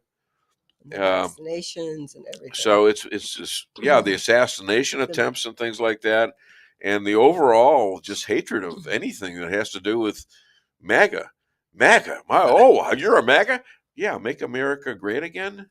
I mean, what's wrong with that? What's wrong with that picture? I can tell you the night of the election, of course, everything was looking great. Yeah. Just like it did in 2020 before everything happened overnight. Yeah. I purposely stayed up, and that's, of course, when I found it very interesting. Of course, we've had, to this point, there's been no suspicion of cheating. But what I did find interesting was I was watching some political coverage that night, and they kept saying that Harris refused to concede. We're going to take a break. Why. We're going to go They do. and look at this again in the morning and just sleep on it. And she kept saying there are votes out there in Philadelphia that could flip Pennsylvania. And James O'Keefe, formerly of Project Veritas, caught a video of a huge truck pulling up at a huge voting center in Philadelphia, downtown Philadelphia. And he's like, what are these trucks doing here? I believe they caught him in the act because they made him, whatever was trying to come in was not allowed to come in. Philadelphia went ahead and went for Trump, just like all the swing states did. And that next morning, whenever they announced Trump had won, it was over. I just took this huge breath. Yeah. And I feel like I can actually breathe again for the first time in 4 years. You know, it wasn't just O'Keefe, who I think is great, by the way. It was Scott Pressler who did a lot of work on this. He got the Amish vote. He went out and single-handedly got the Amish to vote for Trump. I actually ran into my wife and I served at a marriage conference in second weekend in November, right after the election, and we ended up talking to a couple of different Amish couples of all, and they actually ended up talking about the election and how they were like, get out there and vote. And they had tons of Amish people in Ohio and Pennsylvania that came out to support Donald Trump. Now, good old Mr. Richard Lockwood is getting in on this tequila joke here, or bringing something here. What do you get when you cross English class and a margarita? Tequila Mockingbird. Yeah, I get it. Got a couple other messages too. All right, you know what? Let's play the tequila one. And can I read these while the tequila's going off? Because I've heard it before. It's fun, folks. I won't. Now, if you're underage or if you're overage and have been stricken with tequila before, please be careful. Now, it won't let me show the comments while the video's playing, but we can show the comments right after the video. Okay, that's fine. All right, so here you go. Tequila can help ease you out of your shyness and let you tell the world that you're ready and willing to do just about anything. You'll notice the benefits of tequila almost immediately. And with a regimen of regular doses, you can overcome any obstacles that prevent you from living the life you want to live. Shyness and awkwardness will be a thing of the past, and you'll discover many talents you never knew you had. Stop hiding and start living with tequila. Tequila may not be right for everyone. Women who are pregnant or nursing should not use tequila. However, women who wouldn't mind nursing or becoming pregnant are encouraged to try it. Side effects may include dizziness, nausea, vomiting, incarceration, erotic lustfulness, loss of motor control, loss of clothing, loss of money, loss of virginity, delusions of grandeur, table dancing, headache, dehydration, dry mouth, and a desire to sing karaoke and play all-night rounds of strip poker, truth or dare, and naked twister. Warning, the consumption of alcohol may make you think you're whispering when you're not. Is a major factor in dancing like a retard. May cause you to tell your friends over and over again that you're in love with them. Also may cause you to think you can sing. Alcohol may lead you to believe that ex-lovers are really dying for you to telephone them at 4 in the morning. Alcohol may make you think you can logically converse with members of the opposite sex without spitting. It may create the illusion that you are tougher, smarter, faster, and better looking than most people. And it may lead you to think people are laughing with you. Alcohol may cause pregnancy. And it also may be a major factor in getting your ass kicked. So what are you waiting for? Stop hiding and start living with tequila. All right. I hope you enjoyed that. I always kind of enjoy that. Now, let me read. I got some response from MD Talab Ali. Sir, please don't mind. I have a question. How we make America great again? Second question, Donald J. Trump is a great president of the United States of America, so we want to help him for his good workness and good governance. Congratulations for his good government team. Who's want to make a great America great again? It's my personal opinion. Well, that's our personal opinion too, Ali. And we think Donald Trump is the key to having a lot of American values in countries like Bangladesh. I know India is friendly towards us, and I know Israel is huge on this. I think it's going to happen with Saudi Arabia. It's in with Bahrain and several others. And I think the war was started with Israel to prevent them from getting together with Saudi Arabia. And I think that's going to happen now. Talib Ali again. Bangladesh is great country in Asia. Only Sheikh Hasina, honorable prime minister, best maker for this country. So we are always stay beside her. Okay. Well, that's interesting. You have does that mean you have a woman leading the country? That's very interesting. And I think one of the best things that we can do for President Trump before he takes office, and especially while he's in office, is one of the main things is pray for his safety and continued wisdom, because you know that they're not done trying to get rid of him yet. Okay. Well, we learned a lot about Bangladesh. You see, we're heard all over the world. I wonder if he's there right now. And I wonder how he found out about the show. Isn't that interesting? All right. So let's do, ivermectin is getting a lot of praise, not only for a cure for the epidemic, but for cancer and other things. Did you know that, honey? Ivermectin? Yes, I forwarded all that information to my sister. And I saw it too. Wow, ivermectin is the wonder drug. I know that's big in India. I think Bangladesh too. Saved a lot of people there. And I wrote a little ditty about it. So let's play ivermectin.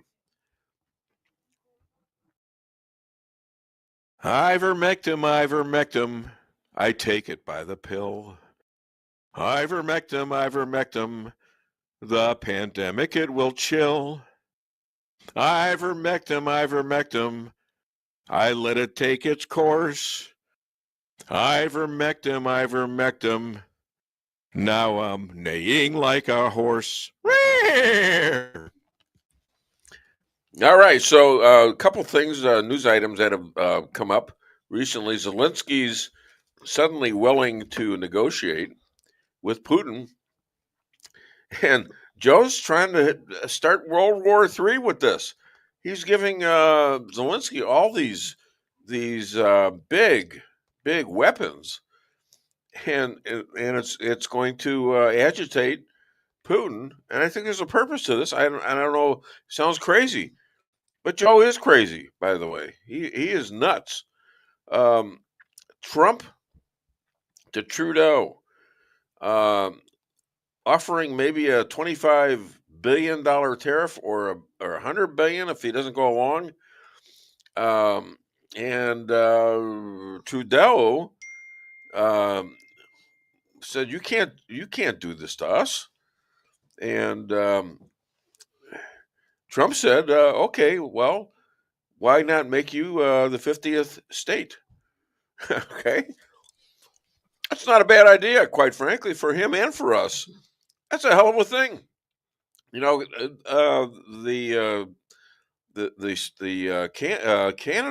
the country of Canada, has a lot of oil. They have a lot of other things like gold. Remember, Alaska is kind of like part of Canada, and that kind of makes sense. That could be the best thing since the 1803 Louisville, or not Louisville, but Louisiana Purchase. Okay, didn't know I knew that, did you? All right. So the Biden pardon could backfire the Fifth Amendment, and broad preemptive pardon could challenge Trump's and Nixon's. So there's some precedent in this. And I think it's going to be a real war here in terms of these pardons, because I don't see this. An eye and an eye for a tooth and a tooth and a tooth. They took a whole mouthful of our teeth, and they want us to give them a tooth here and there. I don't think so. Okay, Talib, he's becoming a big part of the show. I am the volunteer and supporter for President of the United States of America election in 2024. Great leader Donald J. Trump, 2015 till now. Sir, I want to join inauguration ceremony, 20th of January, 2025. President of the United States of America. I have no relative in the USA. So how is it possible for me? I am the graduate, and I have a complete honors, is Masters University of Dhaka, Bangladesh. Please help me. Well, sir, I'm a contributor to Donald Trump, and he hasn't invited me to the. He hasn't invited me. Donald, are you listening to this? Where's Donald at? But, here's what's interesting about this, right? Yeah. Now, when we talked to Jeff Zink formerly, he was talking about wanting us to go to the inauguration because he thought he was going to become a senator, right? Or congressman from Arizona. Right. Now, he might be at the inauguration potentially under a whole different post. Yeah, Does maybe that still open the invite door for us? Maybe he can weasel it in. All right. So maybe I'd have a name for you to be able to do this. But, I got this message on November the 8th, right after the election from Donald Trump. Yeah. So here. I just wanted to wish you a happy birthday. I would never say in your case that you're fired, so I'll just say you're hired. And I tried to respond to it, and just crickets. In fact, I sent him a check, and I gave him so much money, he sent back some of it. I'm serious. He did. I'm serious. Really? Yeah. He did. He sent some back. What? I'm not going to tell everybody here how much I gave him. Well, yeah, but that's interesting. It's true, and I got a check back. I've never heard of and I got a check back for 100 more than they said they were going to give me. That was kind of weird. Maybe it was a tip. Is there like a limit? See, I don't have to pay now with a tip like that. I don't have to pay tax on that. Well, yeah, no tax on right? tips. Yeah. Is there a you contribution know what? limit? Or I'm looking at this, and do we get a second commercials in? We haven't yet, but Chris Adamo is due on within 2 minutes, so I doubt we can squeeze it in. Okay, we'll have to get it in right after he's done before Bill comes on. Okay, remind me, will you? Yep. There was an earthquake in north of San Francisco, and I guess they're all 7.3. I heard, and they're all waiting for the tsunami to hit it, and apparently it hasn't yet. Has it? I don't know. Anybody? So, YMCA. Now, Trump won an award last night at the Patriot banquet, and I think he led them in a song of YMCA. So YMCA was kind of a really that was a hit when, like, what maybe 15, 20 years ago. Yeah. More than that. Yeah. I used to play that for my kids when we were driving back and forth to St. Louis, and it's a great song. And now it's number one. Do you believe that? And I wonder if we can't use that song because now they're letting people use it. So yeah, we better add Chris because he's hopefully he's feeling good today. I hope he's feeling real good. Because I'm going to keep him on for like an hour or two. I'm sure you wouldn't mind that. Laughing. Anyhow, let me find his little spot here. And okay, there we go. Okay, ladies and gentlemen, you're in for a treat. Now, this man mixes politics with pizza. Vino, help turn Wyoming into a real red state and not a rhino red state. Please welcome the author of Rules for Defeating Radicals and an expert on socialism, Chris Adamo. Well, at least you could have combed your hair. Well, I tell you what, but the cat. Are you okay? it's hard to comb what isn't there, first of all. But yeah, I'm still dealing with a little bit of that cold. I appreciate that. Was really kind of a nice intro you gave me today. That was really appreciated. So what did I do wrong? Dang. I don't know if you did anything wrong. I didn't know insinuations about, because usually you're all over me. Does that mean when I deem to tell a joke, you're not going to interrupt me? Well, depends. Are you telling What do you jokes mean? I now? did a good thing for you. You do it for what kind of an Italian are you? We're making a deal here, for God's sakes. I already was nice to you. You should be nice to me. Okay?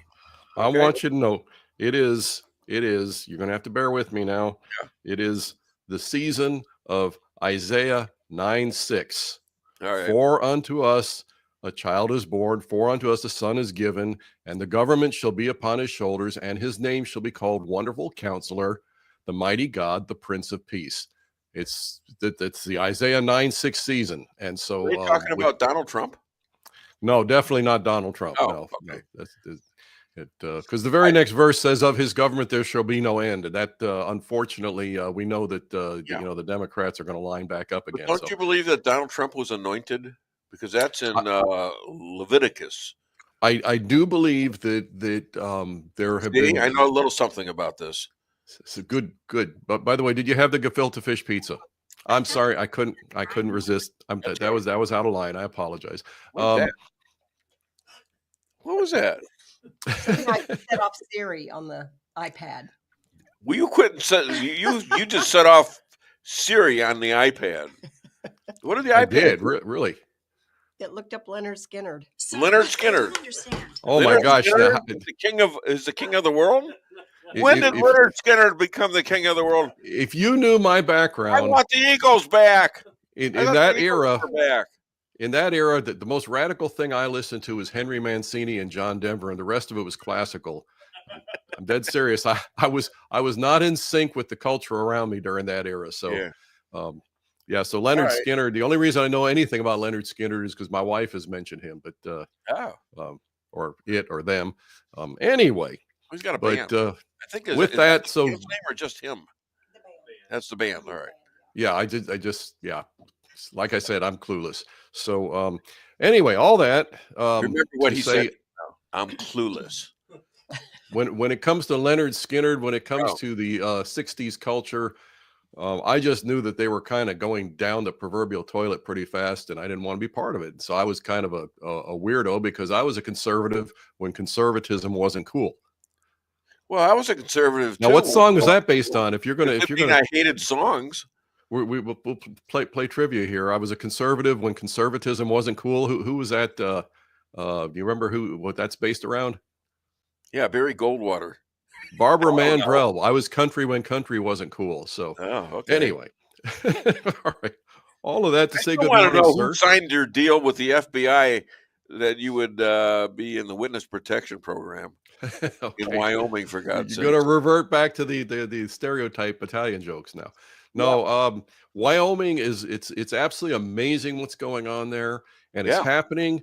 I'm not going to claim total credit for it, but I did do a teaching at the Wyoming Freedom Caucus retreat, literally right up at the foot of the Devil's Tower about 1.5 years ago. And we talked about how to fight an offensive fight versus always going on defense, which is what. And let me tell you something. I'm seeing it happen this week, and I'm so frustrated because we are in a situation where, number one, we absolutely have to go on on offense. Excuse me. Number two, it's a good winning strategy. And if we go on defense, we lose. Okay. And I'm talking specifically here about the Pete Hegseth situation. Yeah. Okay. Let's just take what's really happening and let's parse it a little bit. We're hearing these things about, well, he had a wild party back in, whenever he did this. Now, these people, this is the Epstein's Island crowd. Okay. They don't care about wild parties. They don't care about any kind of evil, perverse behavior. And he hasn't done any of that. They'll accept far worse. What we've got to do in every case is, rather than try and say, well, it wasn't that big of a party and he did, it's a few years ago. And I don't even know what he did or didn't do. That's irrelevant. The real reason these people oppose him, and this should be our message and we should stay on it constantly. The real reason they oppose him is because they know he will be an effective change agent for good in the DOD. He's going to stop the revolving door of bloated bureaucracy. He's going to go in and get rid of all of this. They call it woke. I call it brain dead. This leftist counterculture garbage that is destroying and demoralizing our troops. Who does that remind you of? Donald Trump. Damn right. Yeah, and this is the whole reason they hate him. But they're not going to say that. You know what? We don't want him in there because we want business as usual at the Department of Defense. We've all been getting rich off of it for all these years. And we want to see the counterculture forced on anybody who joins the military. They're not going to say that. So they're going to look for some speck in his eye out of his past, whether it's real or invented. And I don't know. I don't care. They don't care. Their whole thing is to use this to undermine him. Now, if our side would respond to every one of these attacks, they should have done it with Matt Gaetz the same way. Every one of these attacks by saying, why do they really oppose him? And let them rant. Let them call us names. Let them rant. Here's why they really oppose him. Let's go back to what are they really about? If we were to each fight that way, we wouldn't lose any of these nominations, and they'd be on their heels every time, and they'd learn to not try and pull this stuff. We wouldn't have gone through the 2020 stolen election because Trump would have been on it, but he didn't know enough that they would do that. And he didn't understand. Let's face it, they blindsided. The blatancy of that blindsided us. Now, it really shouldn't have. Because me, I knew something. Well, it was so vast and so blatant. We've seen stolen elections for years, and I'm trying to remember the name of the guy. He was a conservative. He's a great conservative out of Orange County. Back in the 1990s, he used to sub for Rush Limbaugh on his program. He was actually the son of Jack Haley, the Tin Man in Wizard of Oz. Anyway, really? And I can't remember his name, but he was great, and he watched his election get stolen, and it was the same garbage that they're doing now, where they count and count and count. And he got his congressional seats stolen, and the Congress, the Republican-dominated Congress, would not stand with him because that made it look like poor sportsmanship on their part. Sure. Okay. So from that point forward, it wasn't the grass man, was it? The grass man, the straw man. No, that was Ray Bolger. No, it was Jack Haley's nephew. If Lisa wants to look that up, that'd be great. But anyway, she's giving you work. Well, that's her first job. Her second job is to protect me from the bad jokes, but we won't go there yet. Don't forget to bill him. Okay. Anyway, but there was a first example of them just right out in public stealing an election, and the Republican Congress was too cowardly to stand with him. And so they just threw him under the bus. Well, what does the enemy know? When you do that once, you'll do it again. From that point forward, it's like they're just expanding and expanding their what was Trump's advice? What was Trump's advice to Pete? His advice to Pete. Now, let me see. I'm not sure specifically. I hope it's stand your ground. Keep fighting. Yeah. All right. Okay. Yep. Fight Absolutely. Your butt off. And that's what he did. That's what Trump did. Only he did it in such a way this time. Yeah. He captured so many people that wouldn't normally vote for a Republican. He captured the unions. The unions, maybe not each one of them, but the union membership. Two things happened since 2020. Two things happened. Number one, Trump never once said, okay, I stepped over the line saying the election was stolen. I shouldn't have said that. He never backed down from that. Good for him. God bless him. Everybody else did. They couldn't even get J.D. Vance to admit that the 2020 election was stolen, and that he should have stood with that. But Trump stood with that. I'm pretty sure Trump told him to stay away from it. Leave that one to me. Maybe he did. I don't know. None of us should ever have given any ground to that one, ever. You've heard me say many times in the past that, by the end of the week after the stolen election, they had us so intimidated that the most thing that the most conservatives would say about it was, possible voting irregularities. They started throwing people in jail too. Yeah. Which again, you get away with that if they can't do that. They can if you let them. Now that's where we got to be tough, right there. These people. Well, that's one of the places. Yeah, absolutely. You tell that Liz, she needs to go straight to the Congress and testify about everything she did, everything she did to hide the evidence and everything else. Do you know that in 2022, when she was running for re-election in Wyoming, she did not do one campaign appearance in the state the whole time? Sounds And like I'm not. Arizona. What's that? Sounds like Arizona. Yeah. Oh, very, very much like that. She did not show up one Jeff. time. Yeah. And which she counted on, and they even at the last minute when they saw that the vote was going against her, they counted on getting for the primary vote because Harriet Hageman was running against her, and Harriet Hageman was doing really well. Then they counted on Democrat crossovers on primary day to carry Liz Cheney across the finish line, and there were not enough Democrats in Wyoming to do that if every last one of them pretended to be a Republican on primary day. But literally, she did not do one single campaign appearance in the entire state. This is how the rhinos know the reality of the landscape. But they'll pretend that it's something different, that they're the real Republicans, and we can go on all day about that. Just like Arizona, these guys they didn't do any campaigning against Jeff. He went door to door. They all knew him. They all said they voted for him. And they lost in an interesting number, 70-30. And that's exactly how he lost the first time, 70-30. Yeah. And they didn't that was Rubin the first time, and he went on to beat Kerry Lake without doing much campaigning at all. Yeah, well, we know that in Arizona, the fear is among the left, and it's I mean, they're in an abominable position, but it's also a fragile one, is they've got to keep a lid on an enormous corrupt organization. They've got to keep a total lid on it, because if it springs a leak in one place, it's the thing's gonna blow apart. And so that's why you look at Maricopa County, and you have these millions of ballots that show up out of thin air and stuff like that. And you got the Maricopa election supervisors, and they're all in cahoots with it. They cannot let the light of day in on that even a little bit, because if they do, it's going to blow apart. You're going to have whole entire county commissions and election boards and everything going straight to the nearest state pen and staying there for years. It's that vast and that out of control. Well, and you also got to consider that these states like that, New Mexico, are and California to a certain extent, and Texas are controlled by the cartels. There's a lot of that, absolutely, and they control it two ways. They do it with some people. They do it through fear. With other people, they just buy them off. That's a whole lot easier.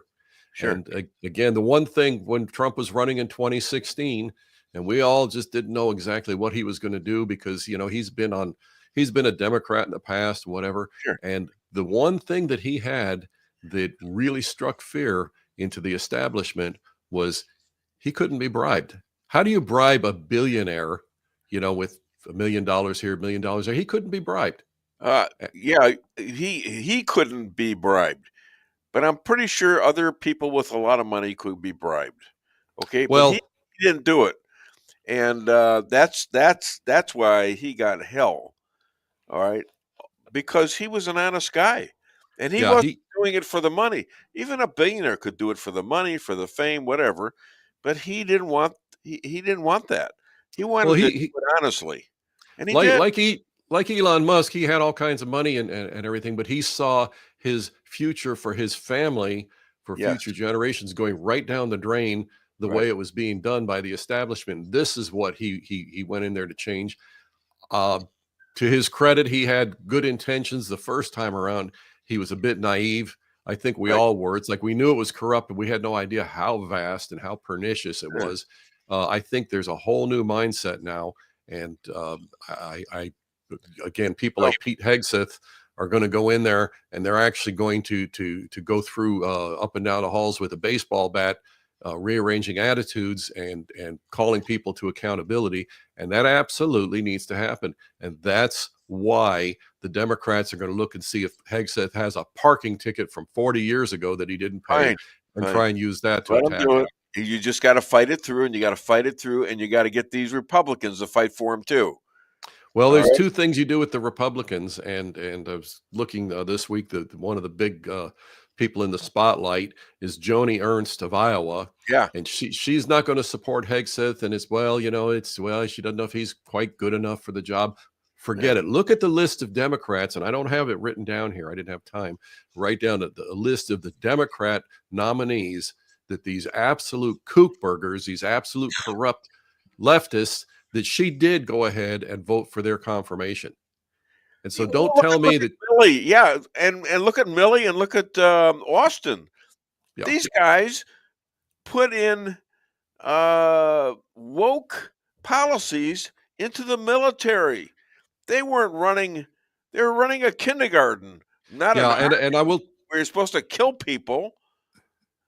When you do a thing like that with the military, and I was a military instructor back in the 1980s, and I can tell you this, that you had your fighting men, your soldiers, your heroes, and then you had your bureaucrats. Okay, you had your political players, and particularly at a training base, you could do a lousy job of training that person, and he goes off into the field, and it's 6 months later when he does something stupid with a piece of equipment and he gets somebody hurt, and you're nowhere around because he's overseas somewhere, and you're back in the heartland. And I was in Denver at the time. You don't know if your policies, if your teaching is actually doing the right job out in the field, because you don't have a direct correlation between what you did and the result. And this stuff you just described that Millie was pushing on the military is exactly the same way. He set up so many disasters that we could suffer, but we didn't get into a war on his watch, so we didn't see a direct consequence of the idiocy and the leftist insanity. Millie, absolutely. Millie went on to be with Austin, didn't he? After Trump, did he just resign or what? I know he's since resigned, and but Austin and him both backed the DEI, and they also backed the woke BS, and instead of running an army, and look what happened in Afghanistan under their leadership. Yeah, and you make a good point there, but it hasn't been attributed to them. If you look at Afghanistan, people are going, what happened? Well, we know several things happened there. The point is that our military right now is a disaster because of his policies. Right. And if something happens, if Trump gets in and then something blows up between Ukraine and Russia or whatever, and U.S. troops get involved, which Trump doesn't want, but speaking hypothetically, we get into some wartime situation and it's a total disaster. Yeah. People aren't going to look at it and say, oh, that was Millie's fault. They won't connect it. But it absolutely is his fault because, as you said, I will connect it. I'm looking at Barack Obama for the position that we're in right now. You're absolutely, and a lot of the same people. Yeah, you're absolutely right about that. And what we need to be doing is exactly what you're doing there. I wish we could get you in a cabinet position, but what we do is we call out the truly responsible people, and you don't let the media or the Democrats get you off track and tell you that you're just being vindictive or whatever. No, we're holding the guilty responsible. This is what we need to do. I want to be in charge of the liquor cabinet. That's what I want. Liquor cabinet, Hey, we've been on now for like 20 minutes or so. Yeah. And I have yet to ask you the first question. I prepared for you. Look at this. I prepared all this. I haven't asked you one question from here. Well, let's go for it. Is my voice holding up? Huh? Is my voice holding up? Okay. Your voice is fine. I didn't understand. You sounded good yesterday. You sound good today. Well, I can feel that. I'm going to take a sip here. I can feel that I may cough a little bit. I got a box of Kleenex here. While I'm reading my first question, which I'm not going to get through all this, but Ramaswamy and Musk, they're going to slice waste, starting with a bloated DOD, way over budget again. That's another reason to get Hegseth there. Yep. So what do you think? How do you think? I think they're absolutely right. That needs to happen. Now let me back up just a little bit. I want to assert I I was at the time a staunch Reagan Republican. I'm all for building up our military as effectively as possible. The idea is that we are so big and so capable, we don't have to fight. Okay, I'm all for that. Now, how do you do that? You don't do that by just throwing more money at it, especially in its current thoroughly corrupted and politicized condition. What you do is you go in and you say, where are we wasting money? Step one is get rid of the bureaucrats, get rid of the leftist activists, including people like Millie. If you were to just get rid of them, you could cut the payroll by about 40% at least. Okay. And then you take what you've got in the way of true fighting men and women who want to do what's right for the country, and you put your heads together with them and say, how do we make this operation as efficient, as effective as possible, so that everybody around the world knows that the U.S. military, we hesitate to use it, but if we're going to use it, we're going to go in with a sole purpose and sole focus on winning, and we're able to do it. Yeah, and you want people who from the outside are trying to get in the army. You want those people to see exactly what's going on, because they're not coming in under this DEI stuff or the woke stuff. Yeah, and I've had to actually tell people, young people, that contrary to when I was in, that I would not at this point recommend joining the military, because they're going to make you compromise your fundamental morals. As a patriot, as a Christian, you've got to buy into all of this leftist moral and spiritual rot. You have some commander, some guy shows up in front of you in a dress and wants to be called ma'am. You're supposed to do it. There's no way you can honestly do that, and there's no way you can fight a war in the midst of all of that. So No. yeah, that needs to change. No, exactly right. Now we buy our drones from China. They know exactly what we see. In other words, they're linked to China. Hopefully they'll be dropped, including some of this medicine, this medicine that comes out of China. We know now that where the pandemic came from, it came from the Wuhan lab. That everybody who said that, including me, would get banned because of this.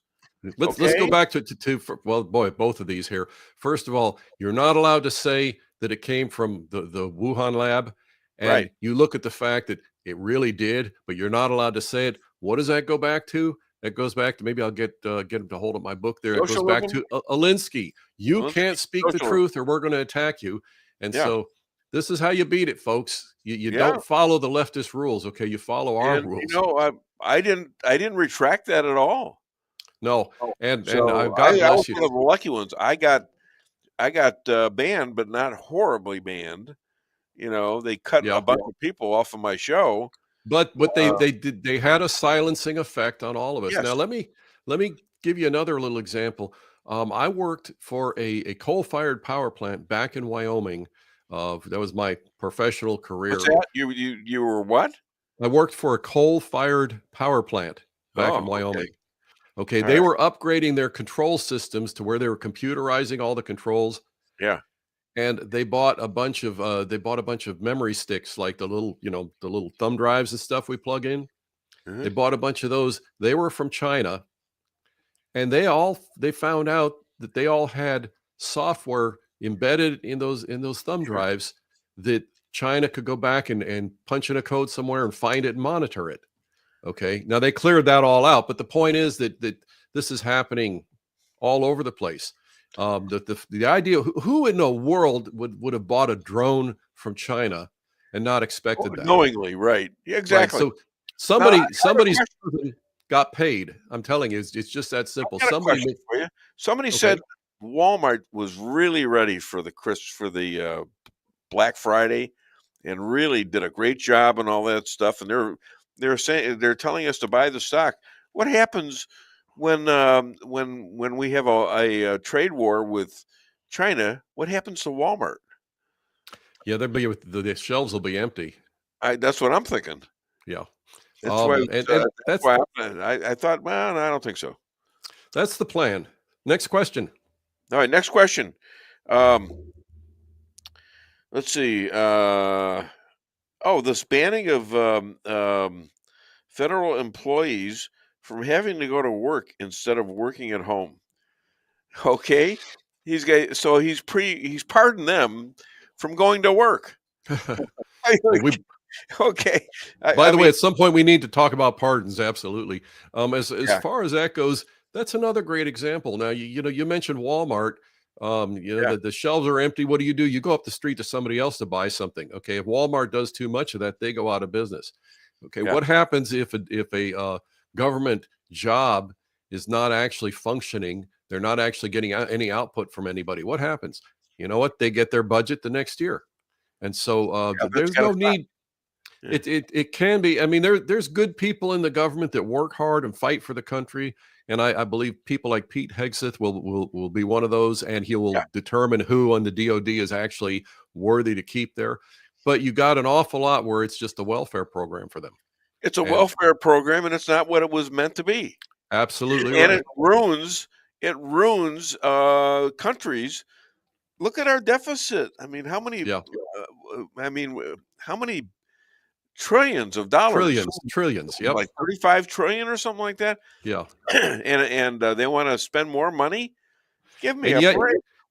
Remember, we were talking about how they were finding fault with Hegseth, and I said it's never about the real issue.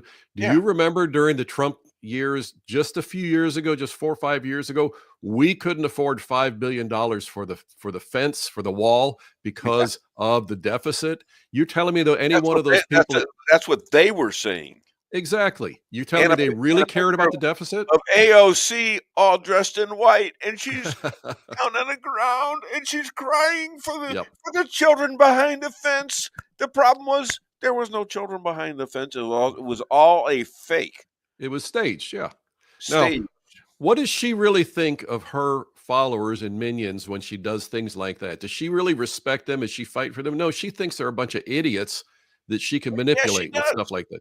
And maybe they are. I mean, why are they? Well, they are if they keep voting for her. Yeah, but the point is she had Amazon was going to be in her district, and she kicked Amazon out. All these jobs went away.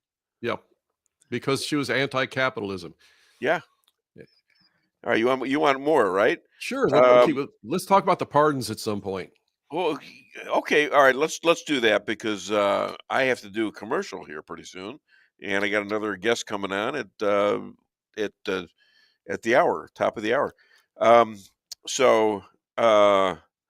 Let's see, 58,000 convicted illegals in New York City alone. 58,000 convicted illegals in New York City alone. Approximately 680,000 throughout the country. Your thoughts? First of all, those numbers are low. Okay. Probably. When you look at what they tell you, the total number of illegals in the country, they always quote about a third or a fourth of the actual number. Okay. Yes, we probably got 20 to 25 million. Now, if 15 million.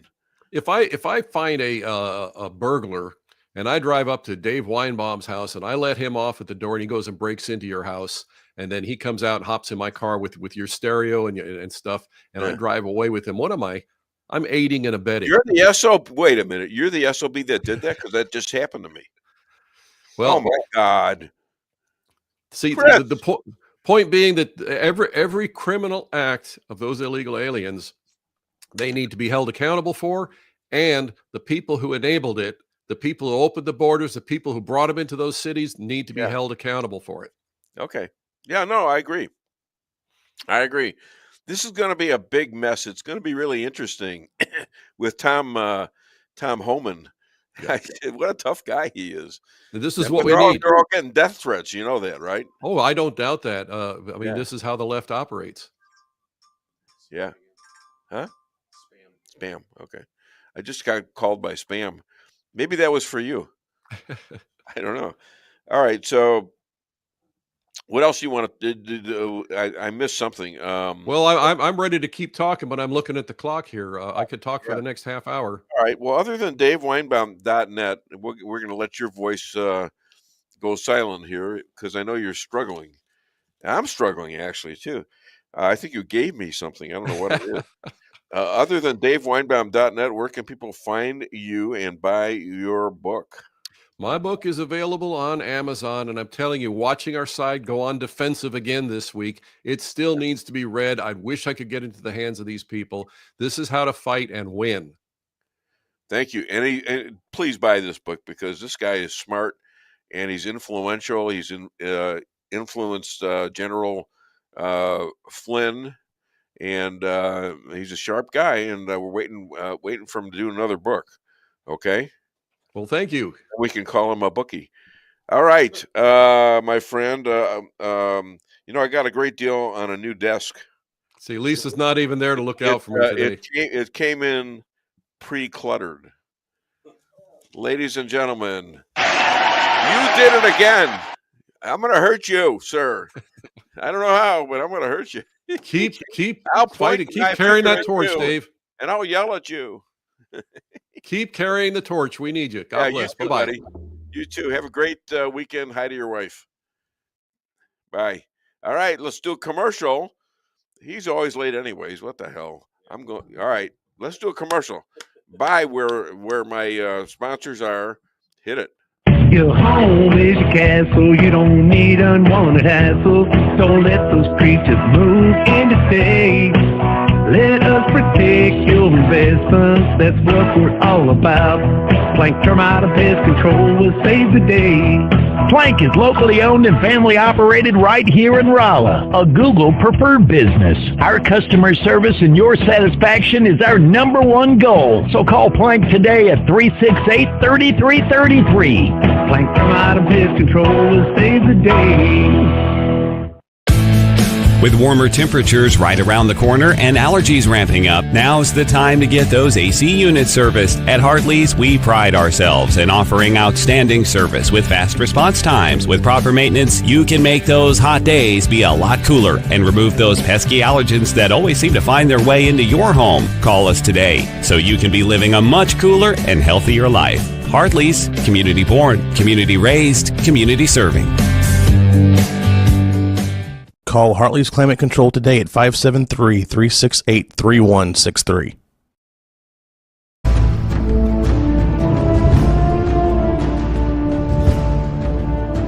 Never be too coy to tell your friends and family about koi sushi and hibachi.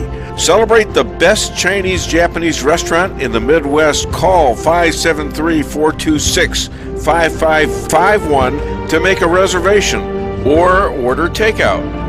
Locally owned, 1808 North Bishop, Rolla, Missouri.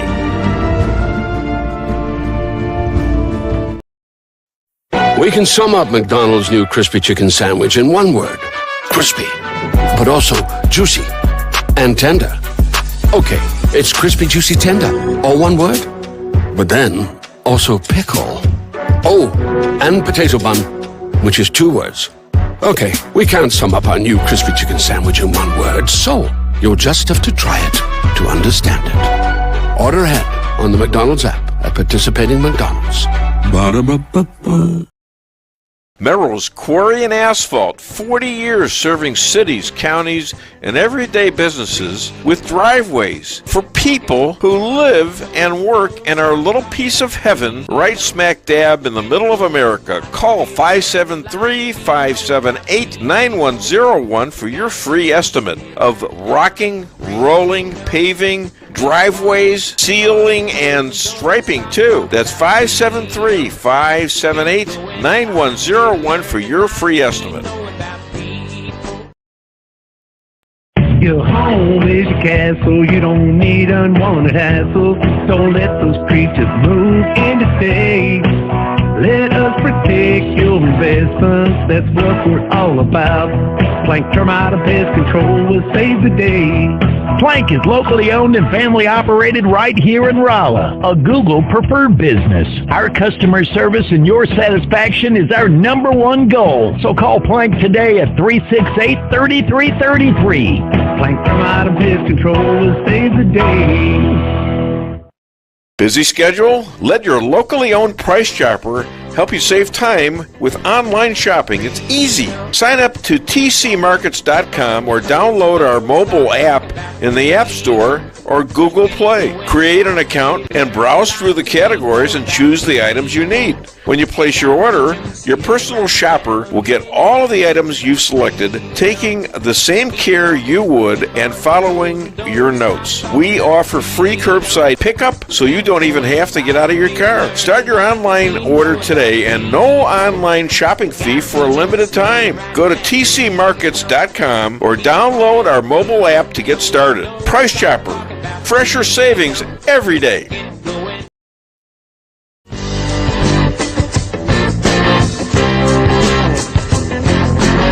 A-Car Real Estate, where experience matters. 532 million sold since 2003, the #1 sales volume in Phelps County. As a client for decades, I can say they are the best in mid-Missouri. Call 573-368-7355. That's 573-368-7355 for the best real estate experience you'll ever have. Gotta reach 'em, see it right now.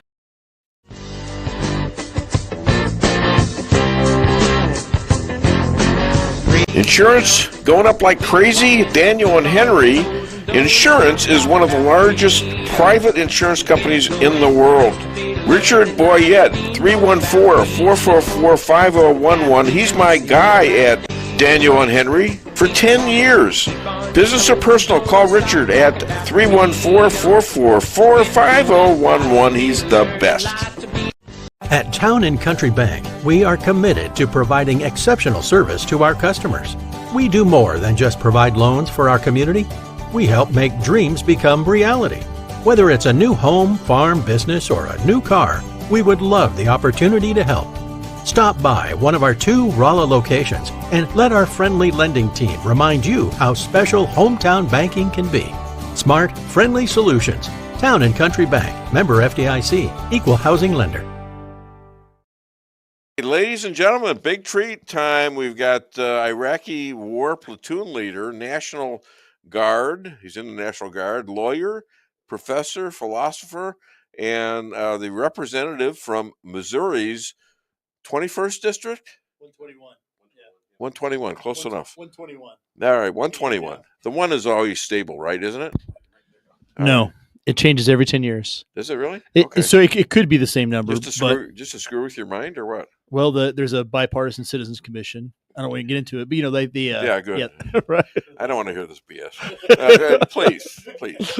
Please. Come on, man. Who does that remind you of? Dana Carvey doing Joe Biden. That's right. Thank you. Very good. So not only are liberal women shaving their heads for denying sex to men, they are. What does that say? I can't read my. Oh, they are. I can't. Well, no, they're under, I'm bracing myself for this first question. They're undergoing sterilization and blaming Trump. What am I supposed to do with that? Well, I don't know why I thought of this for you, but what the hell? Okay. All right. Go with the flow. Go with the flow until you know, but don't do that until you know where the sewers are. Okay. Don't go with the flow unless you know where the sewers are. So I'm going to ask this question because I screwed it up.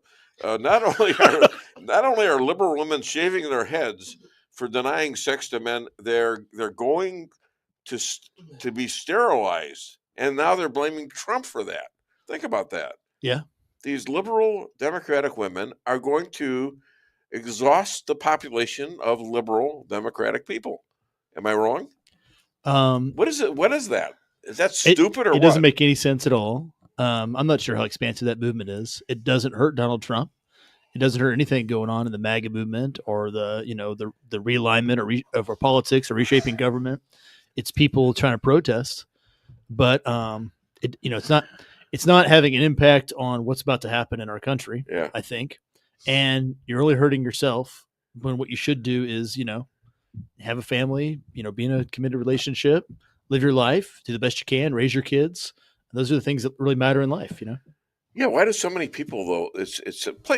Go ahead and play the abortion thing again. We played this. I don't know if I've played this for you. Okay. But I don't know if you can see it or not. Can you see this? No. You can.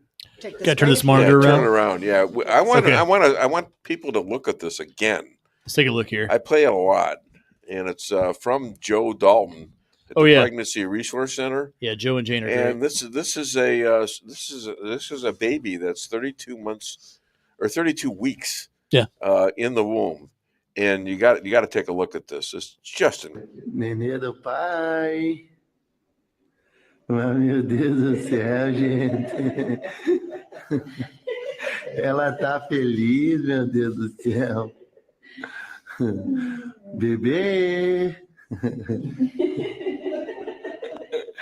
Mas, gente do céu. Nenê do pai. Mas, meu Deus do céu, gente. Just incredible, or what? Yeah. I mean, that's a baby. That's a person. It's not a thing. It's not a bunch of flesh and bones. That's a person. Right. Women, that's a woman to be. A woman, a mom that could be. A grandma that could be. An aunt, a cousin. I mean, my goodness.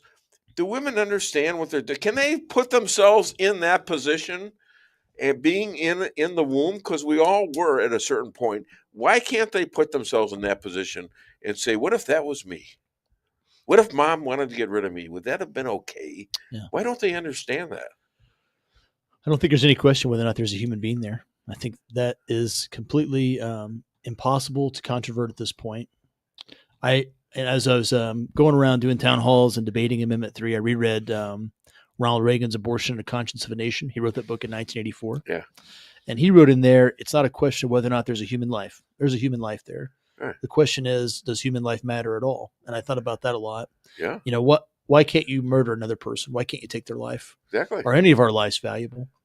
You know, and then it's famously written there, and it's a quote that stays with me all the time. You can't diminish the category of one. You can't diminish the value of one category of human life without diminishing all human life. So if I say unborn babies don't matter, you know, that means that you don't matter, right? So none of us matter. Either all of our lives matter or none of our lives matter. Yeah. That's the way it is. Either, in my view, either God created us and gives us all worth and value, and we all should be protected, or none of us should be. Now, when I made that point, somebody came up and they said, "Well, how can you be in favor of the death penalty?" And another person come up and said, "Weren't you in Iraq? Didn't you have to kill people to save people's lives?" Yeah. And I said, "Well, I kind of was," and kind of one of my weaknesses, I kind of just blurted out what I thought. I said, "That is not the same as killing a baby. When somebody's shooting at me, I'm going to shoot back to protect life," and I did, right? Right. And somebody murders somebody, you got to stop them. That's all there is to it, to protect life. But the most innocent, vulnerable life that there is, a baby. Yeah. We really got to protect that in our society. What kind of a bully do you have to be? What kind of a sick bully, if you understand that this is not just a pile of bones and flesh, and it has no cognizance as a person? Why don't you understand? I mean, and it's so easy to prove these days. Yeah. You know, why don't you understand that? And then let's make your case then. Admit it, and then make your case as to why you want to kill this human being. I think a lot of people are good intention, but they do. I think there are different groups of people for sure, points of views. But a lot of people are good intention, but they kind of just have the blinders over their eyes about what's happening, you know. And it's kind of the, you know, for young people in colleges, it's kind of the in vogue, popular thing to be pro-abortion. That's like the cultural thing, that's movement. But you know, the more I think anybody thinks about it, the more I think they realize that that life is really precious, and that there's a baby there. You know, children. If you talk to little children, they seem to be the most pro-life category of people that you talk to. If you say, "Hey, could you kill the baby?" and kids recoil at that. But it's when adults go through life and they kind of, you know, they get jaded and stuff happens to them and they get disappointed and they have all these pressures and they feel, you know, kind of they just kind of like I don't know how to describe it. The life just has a way of beating people up and making them forget the things that were so obvious to them when they were kids, you know. And if you do have an abortion, what happens afterwards? What happens if you have other kids? How do you explain it? How do you explain it to them?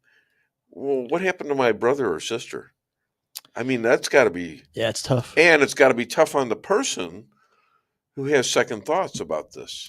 Yeah, The tough. woman. I Right. actually had an interview on on a talk show in San Diego who they hated me because they got me on the show because I was wrote a couple columns about life and the importance of life. And so they put me on the phones, and people were supposed to be talking nasty to me. Well, one gal gets on the phone and she starts talking to me about it and blah, blah, blah. And I says, so what do you think about now? It's been a while, right? She says, yeah. And she says, I said, what do you think? What do you think about that, what you did? And she says, well, to tell you the truth, I'm really sad. And I don't think, in retrospect, I would have done that. And the guy who's running the show said, okay, next caller. Oh, wow. That was it. Okay. And, wait. Then they hang up. And the producer comes on. I figure I'm done. He says, can you stay on for another segment? I says, well, why is that? I don't think they like me very much there. He says, well, because the phone is ringing off. It's ringing off the phone. It's the phone is ringing off the hook. We can't stop it. Yeah. I says, sure, but you ought to consider this in the future when you really want to talk about this and have some honest conversation. I'd be willing to come back. Never call me back, but, and I'm sure they didn't call anybody else with my kind of attitude. That guy with that attitude. How dare him? Anyways, so Pete Hegseth. Pete Hegseth, yeah. Yeah, you know what? I was going to ask you that first. See, I had written it down as first, and I forgot to look down the page. Another National Guard guy. Yeah, and by the way, National Guard guy, and also I thought he was in Iraq as well, wasn't he? He did multiple deployments in Guantanamo Bay and Iraq, yeah. Yeah, I was going to ask you if you knew him. I don't know him personally. I'm a few degrees of separation from him. Okay. But he's getting a lot of flack. Yes, I've been thinking about that a lot. And I don't think it's warranted. Do you? No, I think I did watch his Megyn Kelly interview, which I thought was good. I think so. I've been giving a lot of thought. I watched his mother's interview. Yeah, I thought that was good too. You know what? I wasn't crazy about it. You weren't crazy about his mother, which is going on Fox News defending her son. I wasn't crazy about the way she did it. I saw clips of it. I think there's a little bit of I get people going, "Hey, your mom's coming to your defense." I wouldn't. I think. You say, "Hey, Mom, we don't need this, whatever." You pardon your son, but what crime did he commit? Well, I think what it was in reaction to the email. She sent that email, whatever, which I didn't read it, but she sent an email, and then she was going through a divorce, and then she kind of went on the news and was like, "Hey, that's not the way I felt." But he was going through a divorce. He was going through divorce, and she kind of which, by the way, when there's a death in your family or people going through divorce or whatever, right? I mean, I think that people in their family get emotional and they say stuff, yeah, and that's not, that doesn't make you weird. That makes you a person going through life, right? Yeah. People are going to have emotions and tensions. You're going to run high. You're going to, people, I try to send emails that you're upset, but people send emails when they're upset, right? Yeah. And that shouldn't be used against him to be Secretary of Defense. I agree.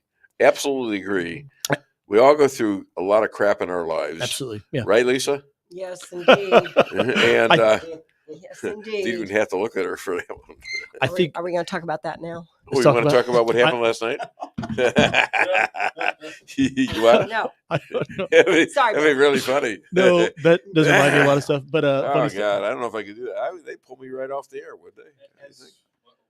I think Mr. Hegseth would be good because so there's a lot there. There's a lot to it. They go, well, is he not qualified? Well, we tried, just like he said, we've tried generals running the DOD, and they just undermined Trump the entire time, right? The military went to this. Well, they didn't do Trump. They killed the country in terms of the woke people and DEI. My God, they weren't there to fight a war or fight a battle. Yeah, you make the military a cultural progressive experiment. No, we're not. We have no effective strategy in any of the fronts during the Biden administration. What real patriotic American kid wants to go into an organization like that? Where where you could be prosecuted for using the wrong pronouns. That's an actual DOD policy. Amazing. You could get prosecuted for it. I'll never forget the COVID jab mandate that they destroyed soldiers' lives. So all the soldiers that got kicked out lost their benefits, or they have heart problems now. That's their fault. The general class who did that. So those guys who say we're uber qualified, they did have their chance, and they weren't qualified. And why weren't they qualified? Because the American people voted in President Trump, for example, and they wanted him to do a certain thing. And so he started to enact the agenda that he was voted by the people to enact. And there's a whole political class, you can call it the deep state, you can call it the smart people, the intelligentsia, who undermine that every step of the way. And they said, no, what we've got to do is this progressive agenda. We've got to have this completely, non-strategic in-state. What is our plan in Ukraine?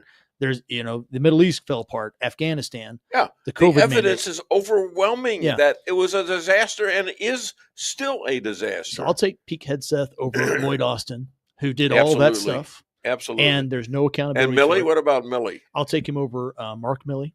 What Mark Milley did was said, hey, the president gives you an order, you run it by me first. He said that to who? He said it to, there's a series of 1-star and 2-star. Well, this is reportedly, this is in Bob Woodward's book. He said it to a series of 1-star, 2-star generals in the Pentagon, Northcom reaction type folks. He's not in the chain of command, but he said, hey, if the president orders a strike. Did he not say this to agents in Russia or it could be a violation of the Logan Act. Or China? Yeah, he talked to his counterparts overseas and said, we're going to keep Trump from acting. In other words, you call me if something's and I'll take care of it. Yeah, it's completely illegal. Completely. So they said their allegiance to the Constitution. And they want to pardon this guy. Pardon Milley? Yeah. No, I don't think so either. So you could say, well, Hegseth had a divorce. He did all this stuff. He did, He dated women. How dare he? He drank. His co-host at Fox News, his coworkers were like, he was not drunk on the job. Yeah. They're trying to smear him. And I will take Pete Hegseth over Lloyd Austin. Oh. And then I've been thinking about this thing too. There, go, well, he's not, because I read all the Secretary of Defense's memoirs. I'm really into that. Like I read. Is this a sickness or? No, I've always been interested in national security strategy and political, military, economic policy stuff. So you're not reading their love letters or anything. No, like that, right? I like reading about how it operates. So I read Robert Gates's book when he left being SecDef, and he said the key qualification was running a large organization, right? Being a CEO of a company was a great resume point. But then I thought about that more with Hegseth's nomination. There's this more ancient criteria for leadership that you can develop a vision, you can articulate and communicate effectively, and then you have the courage to execute it, to enact it. Yeah. And so, so Donald Trump has a vision for where he wants to take the military to be lethal. He needs somebody who's going to enforce his intent, who's going to be strong, who's going to be a good communicator, who's going to say, no, we're not doing that. Here's what we're doing. And the military needs that right now. They don't need somebody who's been, and generals we have a lot of respect for, although it's been diminished the last 4 years, I think, in the public eye. Oh, yeah. We don't need somebody who's been inculcated for 30 years with how things are done. We need somebody who is going to shake that place up. Yeah. And that means somebody who has a real outside perspective. So in that ways, I think he's a lot more qualified. And we're going to put you down as a maybe. No, I would. If I were in the Senate, I'd vote for him. Here's another reason, though. Yeah. Kavanaugh. Who? Now it's a verb, right? You got Kavanaugh. So when Donald Trump picks a nominee, and then the media initiates a feeding frenzy, right? Right. Oh man, you rode somebody's bike when you were 8 or whatever, and even if you didn't do it, it gets exaggerated, proportionalized. Anonymous sources lead to articles in New York newspapers. And so what the problem with that is? That, to me, we talk about protecting. Oh, Kavanaugh, the judge. Yeah, you got Kavanaugh. Okay. The problem to me is the American people, just like when they wanted to vote Donald Trump. So they said, we got to stop Donald Trump to save democracy. So we'll keep him off the ballot. Right. We'll do all these things. So the American people elect a president. The president says, this is what the policies I want in place. Here's the best man to enact those policies. Then the media goes, no, you can't have him. We're going to take him out. Yeah. So then who's really picking who's in charge of our country? If it's not the voters. Yeah. And who's leaking it to the media, right? Who from the inside DC, like, we're really scared about Pete Hegseth. So we can't let him happen, to the point where they're so desperate. They're like, well, take Ron DeSantis, take Joni Ernst. Yeah, exactly. Anybody but this guy who's going to rock our world. And so that's a problem. We can't yield to that. Exactly. So anybody who's going to change that's something. What Trump is telling him. Yeah. You fight this out. Right. Fight it out. He's met with DeSantis. We all probably know that that's just in case, and maybe that was a mistake to get out. Yeah, probably. But so this guy, I think he's exactly the right person to be what in we it. need. Yeah. Yeah. So I think Joni Ernst is going to vote for him. From the last interview I saw of her, I heard that at one point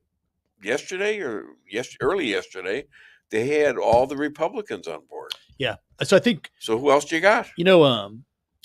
So some of our, the Trump folks were like, "Hey, Joni Ernst is doing this campaign against Pete Hegseth." She came out. She's like, "No, I'm not." She's like, "I'm not interested in being sec def." Right. Eric Schmidt has come out and said, like, "Hey, I'm going to vote for Pete Hegseth." The dominoes are falling. There's 53. I think he's going to get confirmed, and I think when he gets confirmed, although, like I said, all those deputy directors, all those 4-star generals, they need to watch out because the paradigm is going to shift dramatically, which is what we need. Yeah. I don't want a military where we're focused on pronouns and we're focused on, the victim Olympics and grievance and whatever a Marxist professor says you should live your life. I want a military that's focused on destroying the enemy, winning and fighting and winning our nation's wars, defending this country from threats. They need to be tough. They need to be lethal. They need to be effective. They need to be smart. And that's all they should focus on. Bingo. You could have been the DOD director. Then it'd be hard to fly back here for these interviews, Dave. We do it by we'd figure it out. We do it by Zoom or something. Yeah. We do it by Zoom. Well, then I wish I wouldn't have declined I'm glad you responded that way. Here's Andrea Schrum. Hi, Andrea. She was mad at me or something for last week. I don't know exactly what. I trust that Representative Hardwick is supporting Brian Seitz's HB House Bill 111. See, I knew that. And HB 194. Hopefully, he also supports Justin Sparks for Speaker. Is that Brian Seitz's Infant Born Alive Protection Act? I don't know. I do support the Infant Born Alive. If that's what it is, I need to know the numbers. Justin and John, I'm going to see how it plays out and who'll be the best speaker. I know there's a lot of movement for Justin, and John voted no on the transgender bill. He brought it up, but I think we need to kind of see how it bears out. What about Brian? Brian is a good guy. Justin and Brian are both good guys. Justin's a friend of mine. Brian's a friend of mine. Brian represents Branson. Justin represents he's from the St. Louis County area. Uh-huh. They're both good guys. They're both good conservatives. I don't know what those bill numbers are, so I can't say if I support them or not because I don't have the numbers memorized. But if it's his Born Alive Protection Act, I support it. I know Brian's running some stuff that's contrary to Amendment 3. We've talked about that. I told him I was supportive of that. Okay. So let's do another subject here that's happening every day now. Military-sized drones, 7 to 9 of them, at least that's what it said earlier. There's supposedly more. They're hovering over northern New Jersey, over a golf course of Trump. What the hell's going on with that? And they're big, and they're making all sorts of noise, like from 5 till 11 every day, 5 in the afternoon till 11 at night. It's weird. I don't know what's going on there. I expect you to know this. I'm not sure. I don't know where the drones are coming from. I think it's a serious problem. Well, if you're going to be the DOD guy, you better know you're going to know this. Well, I shouldn't have told him no before I realized that I could zoom into your interview. I know. See, but if I go back in time, I would have said we can make it all work out. Well, if you don't know there, you can zoom in. Then maybe you shouldn't be in charge of the DOD. Yeah, maybe you shouldn't be. Exactly, sir. There's this thing called Zoom, or what? It's like Star Trek. What the hell's that? You can talk to Weinbaum. Don't give me that woke garbage. You can talk to Weinbaum. All right. About the Zoom. What the hell? All right. What about Richard C. Lockwood? Okay, aborted babies are real people. In fact, they go to heaven. Now, this guy, I don't know if you ever heard him on my show, but he has a connection to elite aliens, space aliens, and to time travel. All right, and he's Richard? come on, and his in-law wrote a book in several books, but one of them was 1895 called Baron Trump and His Dog Bulger. Okay, about a kid who grew up in a high-rise in Manhattan. This is 1895, and one of the guys that was promoting it was John Trump, the uncle to Donald Trump. All right, this is this guy, okay? And you can look that book up. You can buy this book. And there was about 3 books or something like that. All right, so aborted babies are real people. In fact, they go to heaven. The Bible tells us in 2 Samuel 12, 15, 23 that is when God struck the newborn baby of King David and Bathsheba, because David had murdered Uriah, the husband of Bathsheba. David started mourning when he learned the baby died. Then he stood up, washed himself, and ate. David's servants asked him why he wasn't mourning the death of the child. David told them that he would see his son in heaven someday. Wow. Go back and read that. That is a pretty profound story. Yeah. The David story. And then their second baby, Solomon, who becomes the king of Israel. Yeah. It's a pretty amazing story. Yeah. David's a pretty remarkable character. Yeah. And my wife, my wife is now a minister. I didn't know that. Pastor Pat ordains people on Yeah. occasion, and I was privileged to be one of her ordained people. Oh, cool. That's very cool. I'm married to a Christian person Pastor. whose duty is, one of her duties is to convert me to Christianity. How's it going? Not well.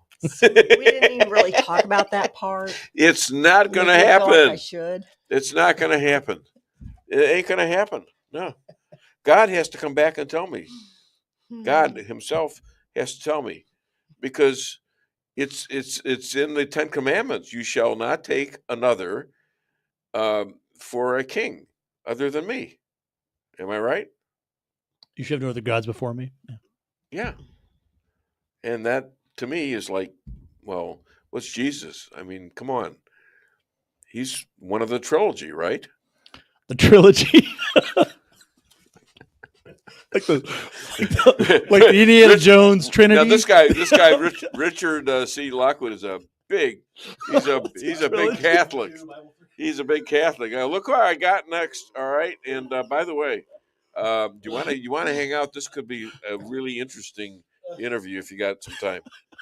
I even buy you lunch if you want. I can't today. I got to go to Jeff City and file some bills. What about this? I want to hang out. Hang out. This guy's a good guy.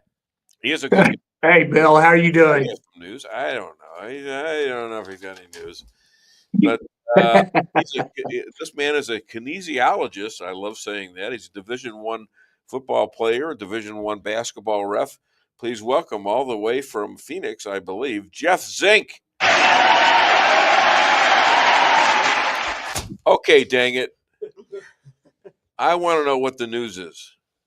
Well, the news so far is that I've had an interview. I've been also with the transition team here in Arizona. Tomorrow, I'm supposed to meet with the face-to-face with the transition team. Yeah. Then on the 10th, they're supposed to make a decision, and I'm going to have a face-to-face meeting with both the Arizona and the national transition team. And then at that point, I'm hoping that I have an interview with Robert Kennedy, because, as the Assistant Secretary of Health, I'm going to be right underneath him. I'm literally going to be either the right hand or the left hand. And so we're going to be, that's where we're at in this whole deal. Okay, let me give you a suggestion. Take off your shirt right now, and I want you to do some pull-ups, half naked. Yeah. Okay, yeah. And do a backwards somersault like he does. Wow. Where are you going? Where's he going? Get your butt back there. I got Bill Hardwick here. He's like, this is a family show. I don't need to see that. That might have to be happen. This is one of the weirdest shows I've ever been on. Great. I love that. You know what's bad for all of us? He's serious. It's not one of the weirdest shows we've been a part of before. Thank you so much. Thank you, everybody. I love that. All right, so you don't like my suggestion. Okay, so what? So I don't understand. So you are almost there, maybe, right? Well, my understanding is it's down to one or two of us. That's it. Wow. And so when they say short list, that's exactly what they mean. So I'm sure when they see this clip, they'll say, "Oh God, he's in." Well, the main thing is that we need to sit down and we need to look at, and I agree. You sit down and Robert Kennedy came out and said that when he gets in, he's going to do things like ban Pop-Tarts. And what a lot of people, they kind of get upset and go on, why ban Pop-Tarts? Ban Pop-Tarts. But the thing is that like old dead right. So you have about 7 different chemicals that are in Pop-Tarts that are banned in other countries. They're not allowed to put those in any food whatsoever. Yet you have a minimum of 7 different types of dyes and things that are in there. Plus the Kellogg's. A lot of people don't understand this, but Kellogg's wanted to sell more cereal. So they put these ads out that said breakfast is the most important meal of the day. You have to start out with that. Well, that was just to sell that. Well, then they added all this extra sugar in there, which quadrupled the amount of sugar intake just from breakfast. And so now you have the onset of obesity, you have diabetes, you have people who are deconditioned, and that is considered the unhappy triad, because somebody who is overweight, deconditioned, and has diabetes has a mortality rate that is about 30 times greater than somebody who doesn't have one of those. It's 50% greater if you have 2 of those, and it's 75% if you have all 3 of somebody that has none of it. So you sit down and you look at it. I was wondering about the discrepancy between foreign countries having very few of these items in their food versus, virtually the same food as we have.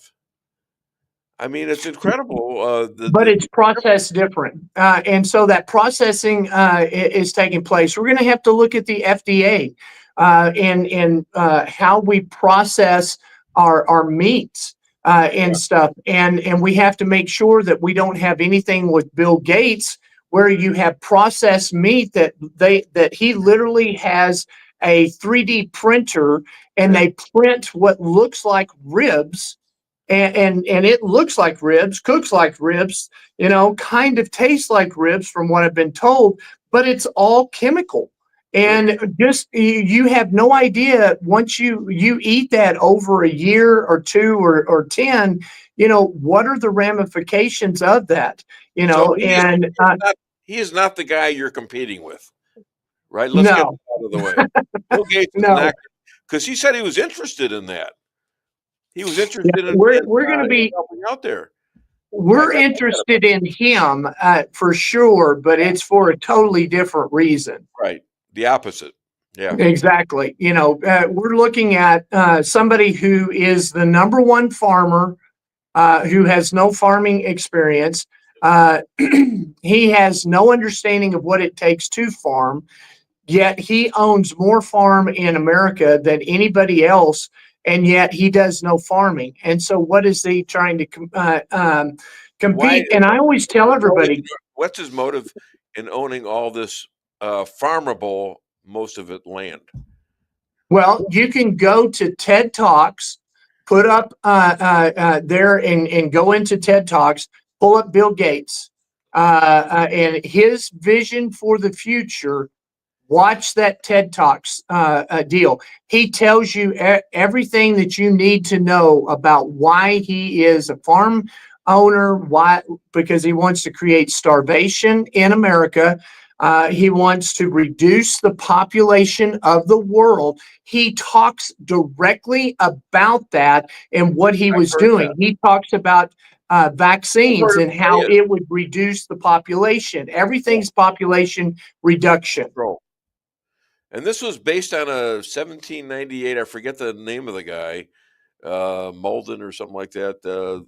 This guy had the same 1778. He said we can't afford to have the food made that we need to support our population, so we have to cut it down. Well, and again, here's to give people an idea. If you took every person in the world, all right, all 8 billion of us, and we lined you up shoulder to shoulder, back to front, and everything else, and we put you in a state called Kansas, it would cover all of Kansas, and you would have the rest of the world to with the land. That's the ratio of 8 billion people that we have. So we don't have more people than land. All of this is made up. All of this is to control people. This is to keep rules for thee, but not for me. And it's so that I live a lifestyle that I want to live, but you don't have access to. All of this is this globalist, elitist mentality, and he's part of it. And he doesn't want, Dave, you can't get on a plane, and they don't want you coming to Florida or Hawaii and enjoying yourself for a vacation and flying someplace and then coming back and working hard. They don't want all that. That's incredible that you look at where RFK is right now, and the Democrats had him, and they had this guy, and boy, and for him to come over and be a Republican doing this is amazing. Now I'm sure I don't agree with all his policies, but sure, this is a great thing that he's going to do, and hopefully you'll be the guy that's doing a lot of the scut work, a lot of the great work. So if you need me to call President Trump, I'd be happy to do it. Yeah, that's it's kind of interesting. I've actually had some friends come out of the woodwork, and one of them happens to be in North Dakota, senator. And he was on a plane with President Trump, and I got sent a picture there, and it ends up being from a real good friend that's a mutual friend of both Senator Comer and myself. Yeah. And I said, hey, have him talk to President Trump directly about me. And so Dale got texted Senator Comer, and he goes, oh, sure. And he sent him a bullet point of things that I have done and how I've helped and stuff. So I know that my name has been brought up that way. I know that my name has been brought up to President Trump in 2 other incidences at Mar-a-Lago. And then I've had 3 people that had direct ties to Robert Kennedy. They've all talked to Robert Kennedy directly. So I know my name is coming up constantly to them. And again, it's not who you are, because I'm really not anybody special. I'm not. I hang around special people like Dave Weinbaum, and I'm able to meet great people like Bill Hardwick. And stuff, but I'm not somebody that's that special, but I do have connections, and it's not who you are, it's who you know. Yeah, and that's terrific, but there's so much more to you than the health situation, because you're an expert on elections, on forensic audits of elections. And that would be a lot of great information for the Trump administration going forward. Well, absolutely. And we've had those discussions. That's where one of them was specifically to making sure that our group, We the People, AZ Alliance, and what they do, and then working with the AZ GOP, we just filed a lawsuit over the weekend on Prop 139, which the statute stated in Arizona that you had to have 60% of the population vote on accepting this tax that they were extending. It was an extended tax, and so they got 59.8. Now, the last I checked with math, 59.8 is not 60%, so it did not pass, but our governor has already spent the $20 billion for a new freeway there, and we're saying, no, you can't do that. So we filed lawsuit against that to shut it down and to say you don't get to tax the people because it did not pass by 60%. So, and they quit counting, so they can't add any more votes to it to take it up to 60. So they're stuck. They're dead in the water now. Wow. Well, that's your other benefits. What do you hear about the 1/6er situation and what's going on with Ryan? So we got surprised this week. I got a phone call on Tuesday at 6:30 in the morning and said, "Dad, you need to come get me. I'm being released today." Ooh. And so we had to scramble to drive 4 hours down to Sadford. We got him. We had to bring him back to Phoenix. We put him on a plane on Wednesday, and now he's in Lubbock. And what's really interesting is that out of this, he was being referred to as a felon coming out, but he wasn't convicted. So we ended up having to file against the judgment and said, you got to remove all of this different language that's put on and stuff. And, the probational officer, what the sentencing said was you could have prison and or you can have probation, community service, and pay restitution. Well, they've taken it and said not only did he pay in prison, but now he also has to do all these other things and stuff. So we're filing a lawsuit again against them to say, no, you can't do all of this. Is this the judge saying this in the case? Yes, this is the judge still messing with my son and everything else. And, and I've come out and I would love to say that. So here's another thing. Judge Boasberg, this is aimed directly at you. Your day of judgment is coming. It's called January 20th. When President Trump gets in and he pardons all of the J6ers and releases them, then we're going to be filing lawsuits. If you go to my X page on Real Jeff Zink AZ, you will see that my restitution for every J6er that is involved is that they need to be paid $17.76, $20.20, and 6 cents.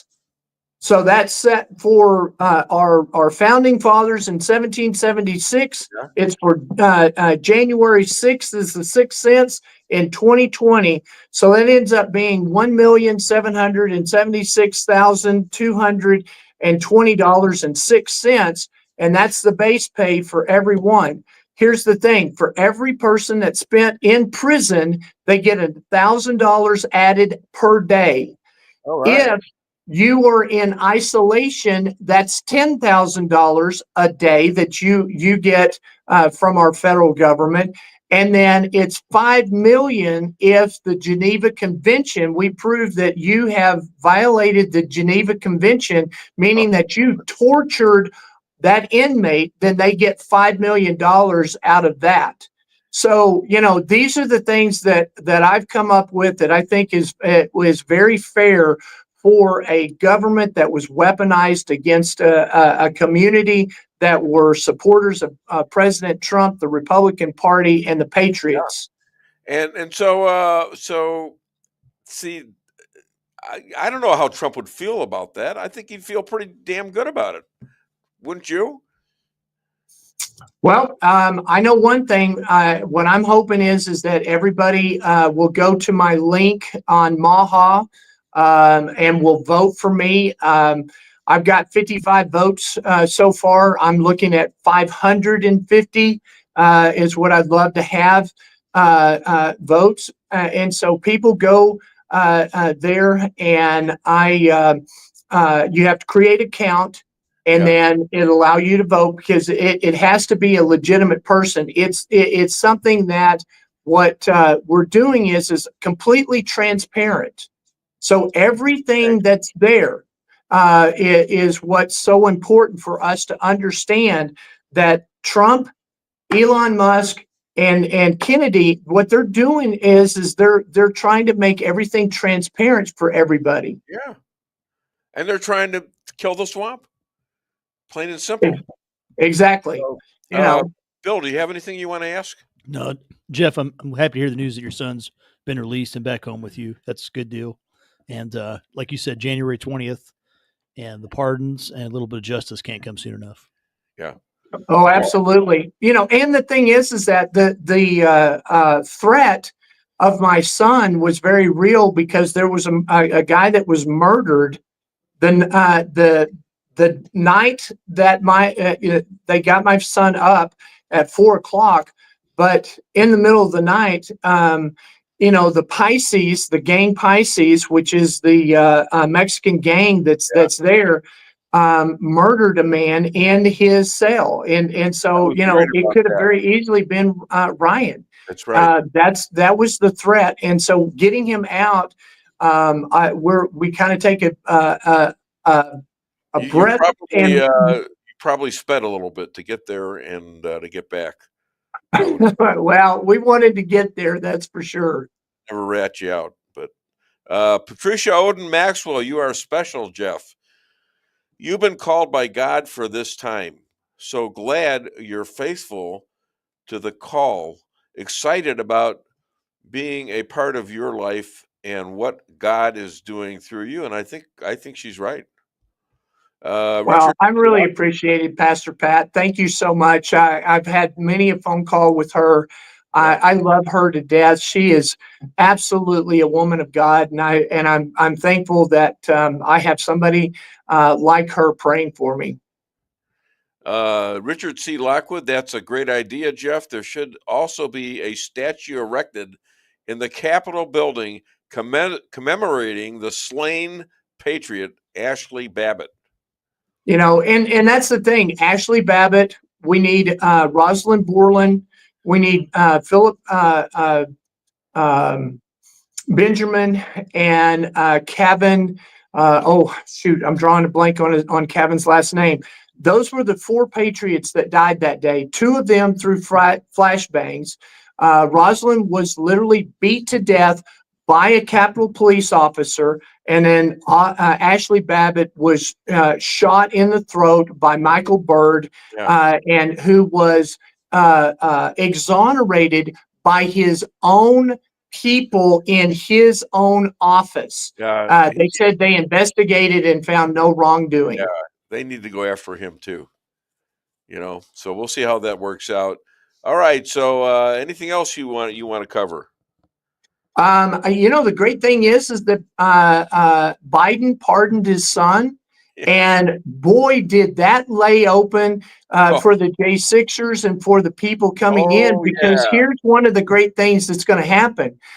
He lost when Hunter is pardoned, he loses his right to take the 5th on the stand. So he has to testify. And I think that that's the great thing, because he's going to testify against his own family, and there is no pardons for the rest of the family, and he can testify and bring it down. He's required to tell the truth, isn't he? Well, even if and the great thing about it is, if he lies, that's perjury, he goes to prison. Well, I tell you what, things that go around have come around, and we need to keep the pressure on for sure. Other than DaveWeinbaum.net, where can people find you? Right now, the thing we can do is go to giftsendgo.com/Ryan Zink. Right now, my website is still up, but we're not really doing any campaign. I'm still trying to figure out what I'm going to do. I have to get through this process. And then I've got to sit down and have that talk with President Trump and with Robert Kennedy when I'm put in that position to make a determination as to whether I will run or will I spend all 4 years in President Trump's cabinet working for we the people in a stronger position than what I would be as a freshman congressman. Well, that's what I think. I think you have a lot to offer, and that's what I mean by that. I tell you what, Biden, now convinced, Dems now convinced Biden was a criminal, and they've decided to get even with him by singing "Jail to the Thief." Yeah, ladies that's and a good gentlemen, one. let's hear it for our good friend, and let's pray for Jeff Zink and Ryan Zink and his whole family. Okay. And he's a minister. He's an example of me being out ministered. You got Pastor Pat. You got are you a pastor? I am. Yes, I'm a ordained minister. So okay, but my wife is now a minister, and she's not a pastor. Are you a pastor? What's the difference? Well, pastor's when you're over a church, and I have been over a church. I've actually preached in the pulpit and everything. A minister is somebody who can marry and bury. Marry and bury. Okay. So do you have that on your cars or something like that? I mean, we're gonna marry you and then bury you. Is that the way it goes? All right. Listen. Thank you, my friend. I'm so happy with you, and I'm going to do a lot of praying. I have been, and my wife will take down whatever it is we need to have here. I hope to look that up and maybe help you. Okay. Thanks a lot. All right. I appreciate it. Thank you. You too. Bye-bye. All right. We got what, 2.5 minutes. So anything you'd like to talk about, it's wide open for you, buddy. No, I just appreciate the studio audience who they don't know when to laugh exactly, and you kind of got to prod them a little bit and turn the lights on and then get them going. So, oh my God! Thanks. That actually wasn't a joke. I was just making an observation. That was for you. You guys are very supportive. I appreciate it. So. That's out there. We got. Yeah, that's incredible. It's an now entourage. we got to pay. Now we got to pay them overtime. I think that you might be violating fire code with this. You think so? The audience you have here. Yeah. Well, so far we kept this a secret. Well, I guess the beans are spilled. Do you realize my anniversary was December the 3rd for actually having a show starting in 2008? Yeah. And we're now in our 17th year. That's great. I started this when I was 60. Yeah. And I'm now 76. That's awesome. Isn't that something? I'm glad to be a part of it. It's cool. Yeah, and I enjoy it. I'm glad you are a part of it. And I'm glad that my audience, and Andrea Schramm, how sweet. She's probably talking about somebody else, but you are a true patriot. And refer to Jeff. Yeah, Jeff is a good man. Is a true patriot. Well, so is my good friend here, Bill Hardwick. So, how's Don Mayhew? Don's doing well. I don't know if he's been busy too. Yeah, he likes to bring guests of his own on the show. Does he? Yes. Josh Hawley? Yeah. No. Yeah, right. Josh Hawley on? The guy that works for him. Oh, cool. Yeah. Yeah. That's great. That's fun. That's all right. Yeah, it's fine. Except she got kicked out. So. Yeah, I got kicked out. I wish he'd tell me, Anyhow, if Mayhew's listening to this, yeah, I know. He does bring eggs, though. He brings eggs, and he's a good guy. He's a good guy. Yeah. So I'm really, really happy that you're here, and I hope my guests thank them. Thank you all for listening, and we're going to be back. Well, I'll tell you what, we got 2 weeks where we're going to be off. But we'll be back next week for sure. But after that, I think it's going to be 2 weeks off. Looks like Take a break, yeah. We're actually taking a break. This is because Donald Trump won, and we can do it, because that election was so huge. It's amazing, isn't it? Don't you all feel? Raise your hands. Don't you all feel a lot better now than you did November the 3rd? Come on, audience members. Come on. All right, I'll be back with another edition of the Dave Weinbaum Show next Friday. Learning lots